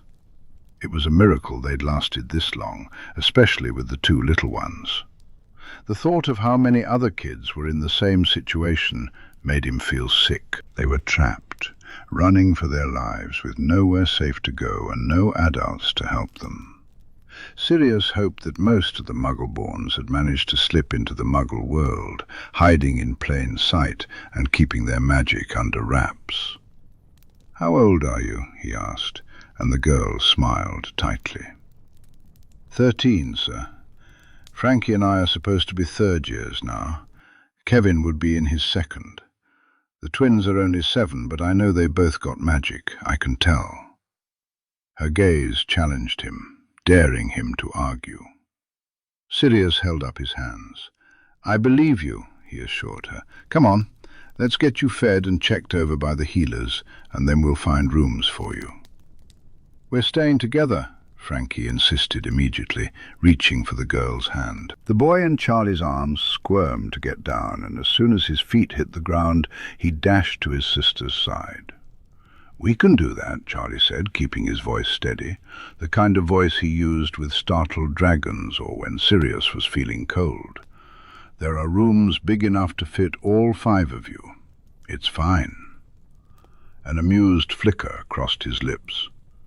"I just thought you might want a bit of space from the little ones now that you're somewhere safe. I have younger twin brothers and they were a nightmare growing up," he confided with a wink. "Oi!" Fred yelped, feigning offense. "You just didn't appreciate our enthusiasm, that's all." The girl in Charlie's arms giggled. "You're a twin?" she asked, her voice filled with wonder. Fred beamed at her. "Sure am. So identical that even our own mum can't tell us apart," he said proudly. "Amy, he's one of the Weasley twins," the older girl informed her sister, a mischievous grin spreading across her face that made Sirius's breath catch with its familiarity. The younger one gasped, her eyes widening impossibly as she stared up at Fred. "No way." "I see my reputation precedes me," Fred crowed. Fred grinned with delight. "Tell you what, I'll ask my brother to come over tonight, and maybe he'll even bring a few presents for you all. Did your big sister mention that we own a joke shop?" The youngest children were utterly captivated, while the older 3 practically trembled with exhaustion. Fred had no trouble leading them to the kitchen, where Sirius was sure Kerry would have food ready in no time. Sirius turned to Charlie, his brows knitting together. "Are you thinking what I'm thinking?" he asked. Charlie sighed, stepping closer and pressing his forehead against Sirius's chin. "Depends. Are you thinking those kids need an inheritance test as soon as this damned war is over?" His response was laced with a wry tone. He tipped his head back, his blue eyes knowing. "Fred and I thought we were imagining it, but we're not, are we? Those eyes, Sirius, that smile, those freckles, and twins." Sirius hummed in agreement, resting his hands on Charlie's hips. "Those are Pruitt eyes, if I've ever seen them," he replied quietly. At first glance it might not be obvious, what with the tightly curled hair and tawny skin beneath the freckles suggesting one of their parents wasn't white. But looking closer, something felt achingly familiar about those kids. "They might be family, Sirius," Charlie whispered, leaning in closer. "Long-lost squib descendants." Thanks to Narcissa's push for an inheritance test over the summer, they had discovered that most Muggle-borns had connections to at least one magical bloodline, even if those connections were weak. "We don't want to jump the gun, sweetheart," Sirius murmured, smoothing a hand up Charlie's back. "Red hair and blue eyes aren't exactly rare in Britain, you know. Nor are twins. They could be chasing ghosts. The kids might have nothing to do with the Pruitt family. Other old pure-blood lines carried the red hair gene too, the Bones, the Yaxleys, and even some branches of the Goldsteins." "I know," Charlie replied. Charlie nodded in agreement. "But even if they're not—" He swallowed hard, and Sirius could sense the weight of his thoughts. Their parents might be alive, he reminded himself, grappling with the emotions that surged within him at the mention of family. "I know," Charlie replied, his voice barely above a whisper, filled with heartbreak. He rose onto his toes to steal a quick kiss. "Let's not get ahead of ourselves. The important thing is that they're here and they're safe. Everything else, that can wait." When he pulled away, there was a determined set to his shoulders and jaw. He squeezed Sirius's hand before heading toward the kitchen. Sirius watched him go, feeling a tightening in his chest as fragile possibilities began to take shape in his mind. He was jolted from his thoughts when one of their healers came down the stairs, squeezing past him and giving him a curious look as she did. Once in the kitchen, he noticed soup and sandwiches had been set out, with the children diving into the food like a pack of starving dogs. The girl immediately insisted her siblings be seen to first when the healer opened her kit. Casually, Sirius reached over the redhead for a bowl, glancing her way. "I never caught your name, miss," he said politely, "or gave mine. I'm Sirius." She regarded him with an amused expression. "I know who you are, Mr. Black," she replied. "You're Harry's godfather." Her casual, slightly star-struck mention of Harry's name made him suspect she was a Gryffindor. Then she extended her hand. "My name is Nashira." Her smile lit up her face and she giggled. "Like the star in Capricorn. Our names sort of match." Sirius shook her hand, trying to conceal how fast his heart was racing. "They do, don't they?" he managed to croak. It felt as though some higher power in the universe was playing a clever trick on him. In the blissful sanctuary that followed the constant unease of Hogwarts, Severus felt the tension drain from his weary shoulders the moment he and Kerry reappeared. He couldn't help but snort at the realization that the elf had dropped him straight into his bedroom. The sight of Remus stretched out on the bed, a book in hand, sent a powerful wave of affection and desire coursing through Severus. This was what he longed for at the end of every grueling day. Remus in his bed for all eternity. Just the thought of it made everything else worthwhile. Rather than voice these feelings, Severus let himself collapse face first onto the empty side of the mattress, fully clothed. He heard Remus chuckle, a sound that warmed him to his very core, and then a hand rested on the back of his neck, gently massaging the tense muscles there. "Long day, love?" Remus asked lightly. Severus groaned in response, savouring the glorious sensation for a few moments before reluctantly rolling over. He ran a hand down his chest, murmuring a spell to undo his buttons as he did. "I thought playing double agent was exhausting before Albus left," he grumbled. "This is worse." With Albus gone, the balance of authority within the school was shifting. Slytherin House was in quiet turmoil as the students scrambled to understand their new standing. They were testing boundaries, with Minerva, with him, and with Harry, the true heir of Slytherin. Meanwhile, those loyal to the Dark Lord were gathering, seizing their chance now that Dumbledore was no longer watching over them. It was foolish of them to underestimate Harry Potter himself, and Severus would relish watching them fail. Not that he could do so openly. He had to support those who came to him, and play his part perfectly for those he didn't know, those who would be watching his every move. Back to their master. His master. Severus shared his thoughts with Remus as the werewolf helped him out of his teaching robes, growing increasingly frustrated with each word that spilled from his lips.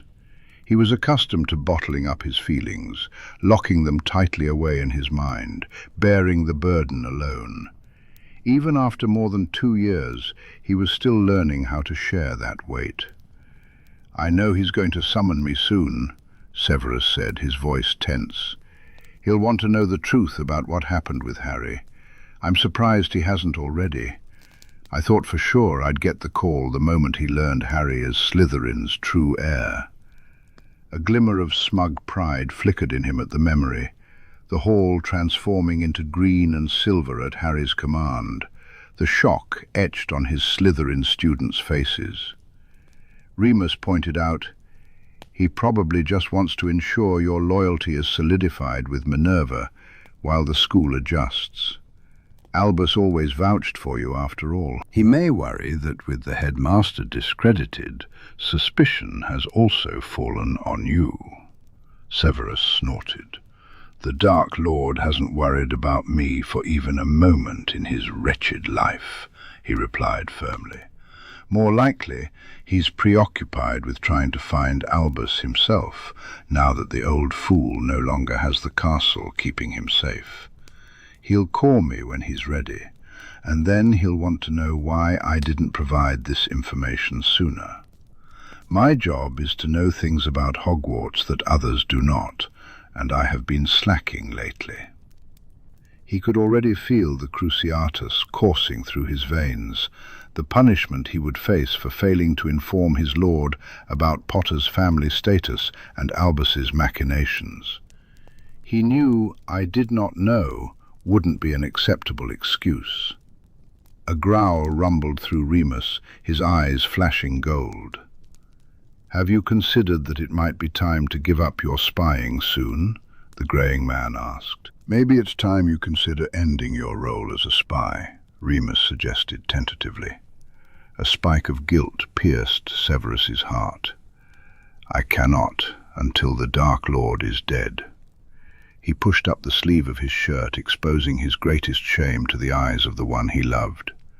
The dark mark, black as night on his pale forearm, was a constant reminder of his binding. "I am bound to him, and he to me, tighter than most of his followers. He could kill me through this mark if he chose. Until he is truly destroyed, I must pretend to be loyal. For him to doubt me is to forfeit my life." His dark eyes locked onto Remus's with intensity, "and I find I have too many plans to allow that." Remus's nostrils flared. "Damn right you do," he agreed, his voice rough. "Merlin, I hate this. The only claim on you should be mine." There was a hint of a growl in his tone, accompanied by a flash of gold in his eyes. "Soon it shall be," Severus vowed. "Yours and no other." Harry's 17th birthday was creeping ever closer. Severus ran a hand through his hair, grimacing at the feel of the fine strands clumped together with the greasy residue of hours spent brewing potions. "I need a shower," he declared, then let his gaze trail slowly over Remus's relaxed form. "Care to join me?" Remus perked up, the book he had been reading forgotten on the mattress as he scrambled to his feet. His eagerness sent a rush of blood pounding through Severus, following the broad line of the werewolf's shoulders. Shoulders that, once the moon rose that night, would twist and transform into something most would consider monstrous. They had only a few hours before Sirius would return, and the pair would retreat to play under the moonlight. Remus tightened his grip on Severus's hand, tugging him toward the bathroom.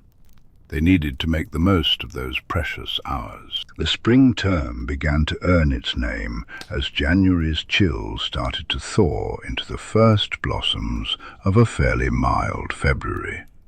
The staff quickly settled into a routine, uniting to assist McGonagall in running the school while she continued to serve as head of Gryffindor and Professor of Transfiguration. With secrecy becoming less critical and the entire school reeling from their former headmaster's overt attack on Harry, more students clamoured to join the Dumbledore's army. There were so many requests that Harry ultimately decided to hold weekly meetings in the Great Hall for anyone interested in joining.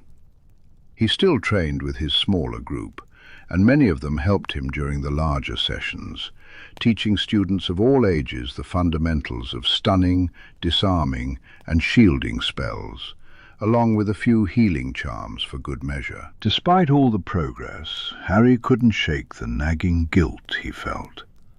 His fellow sixth years grumbled about missing out on their chance to learn apparition, a skill they should have been mastering by now to obtain their licenses as soon as they turned 17. Given the current situation at the Ministry, it wasn't safe to invite the usual apparition instructor into the castle, nor could they adjust the wards to allow students to practice inside. "We are truly sorry," Professor Flitwick sighed for what felt like the 12th time. "We can, of course, teach you all the theory, but I'm afraid the practical will have to wait." Draco and Harry exchanged secretive grins amid the disappointed groans of their classmates.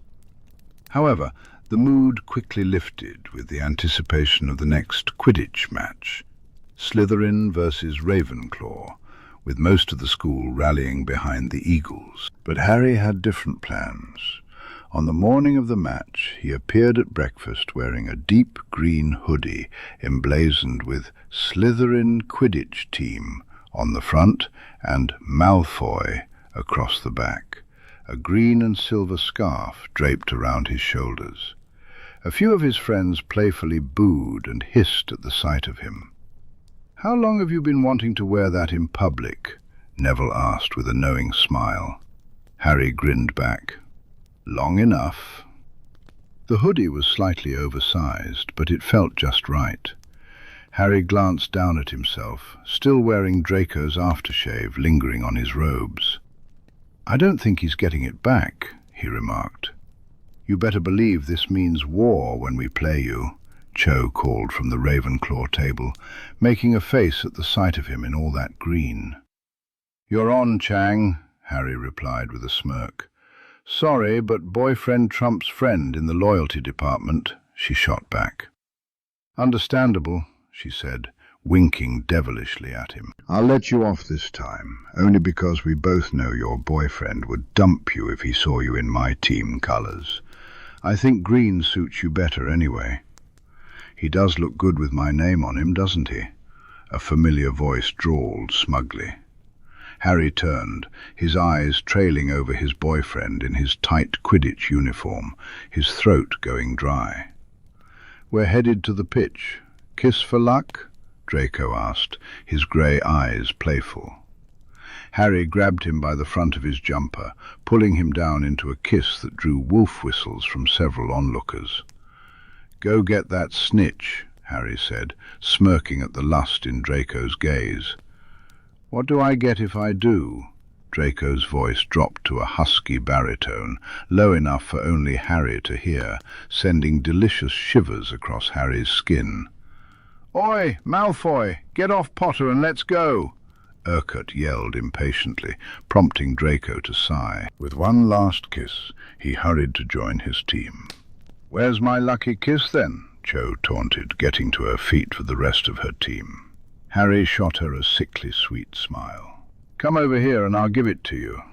A loud cackle erupted from the Ravenclaw girl. "You wish, Potter. Sorry in advance for kicking your boyfriend's ass." Harry laughed, standing up when he saw Blaise, Daphne and Theo approaching. They had promised he wouldn't get murdered if he sat with them in the Slytherin stands. "If you say so," He waved her off, still grinning. This was how house rivalry unfolded. Rivalries should be filled with good-natured, competitive teasing. Unfortunately, Cho's prediction didn't come true. Draco caught the snitch 45 minutes into the game, bringing the final score to 300 to 190 in favour of Slytherin. Ravenclaw put up a fair fight, but after their loss to Gryffindor, the Slytherin team had something to prove. As Harry filed out of the stands among a crowd of celebrating Slytherins, he felt a tug on his sleeve. "Fancy braving the victory party?" Daphne asked, wiggling her brows playfully. Her younger sister, Astoria, stood beside her, her hair adorned with green and silver ribbons. "I think that might be pushing it a bit," Harry replied. Just because most of the Slytherins tolerated him now didn't mean there weren't a few who would happily see him gone. "You guys have fun, though," he smirked to himself. He had a different kind of victory party in mind, and he needed to move quickly. Once they were out of the stands, Harry ducked through the crowd, making his way to the Gryffindor changing rooms. Time was of the essence. He didn't want to risk Draco leaving before he could catch up. After changing into his own Quidditch gear, he cast a disillusionment charm and hurried around to the Slytherin changing rooms. This was the toughest part, sneaking into enemy territory. Luckily, Harry had become quite skilled at sneaking around these days. As the door swung open, Crabbe and Goyle barreled through, and Harry slipped in just before it could close behind them. His heart raced at the sound of voices echoing from inside. Draco hadn't left yet. Good. It seemed only he and Vasey were inside, with Vasey teasing Draco about how long he spent worrying about his skin and hair.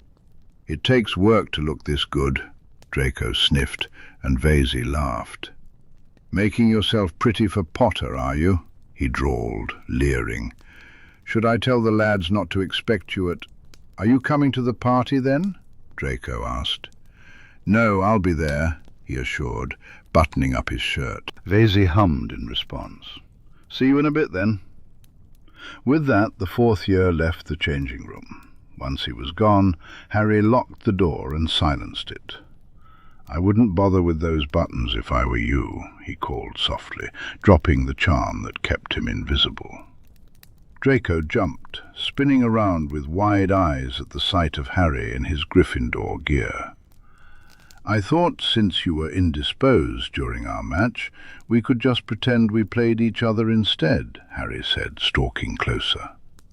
Draco's hands fell from his buttons, leaving his shirt open to the base of his sternum. "I did say I'd come to the Slytherin changing rooms if you won, after all," he added, winking. Now standing right in front of Draco, Harry gently pushed him down onto the bench. He straddled Draco's lap, his fingers tangling in the still damp hair.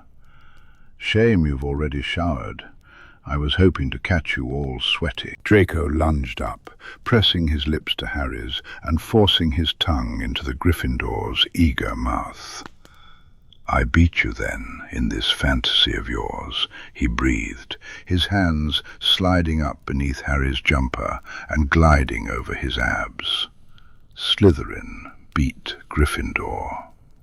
"You did," Harry purred, sucking in a sharp breath as Draco tweaked his nipple. "Means you deserve a reward." He ground down against Draco, both of them moaning. Harry's skin-tight Quidditch trousers did nothing to conceal the prominent bulge straining against them. When Draco dropped a hand to squeeze his backside, he frowned, feeling something hard in Harry's back pocket. Curious, Draco reached in, his pupils dilating as he pulled out a vial of lubricant. "Oh," his breath hitched. "That kind of reward, hmm?" "Whatever kind of reward you like," Harry promised, arousal curling hot in his belly. Harry caught the calculating look that crossed Draco's face. "Get your kit off, Potter," Draco instructed, tugging at Harry's jumper. "Your arse looks good in those trousers, but it'll look even better bent over these benches for me." Harry's head spun with the rush of blood to his cock at those words. "Fuck yes," he gasped, leaning back as Draco's fingers began to work on the buttons of his trousers. This was definitely better than whatever party was happening in the Slytherin common room.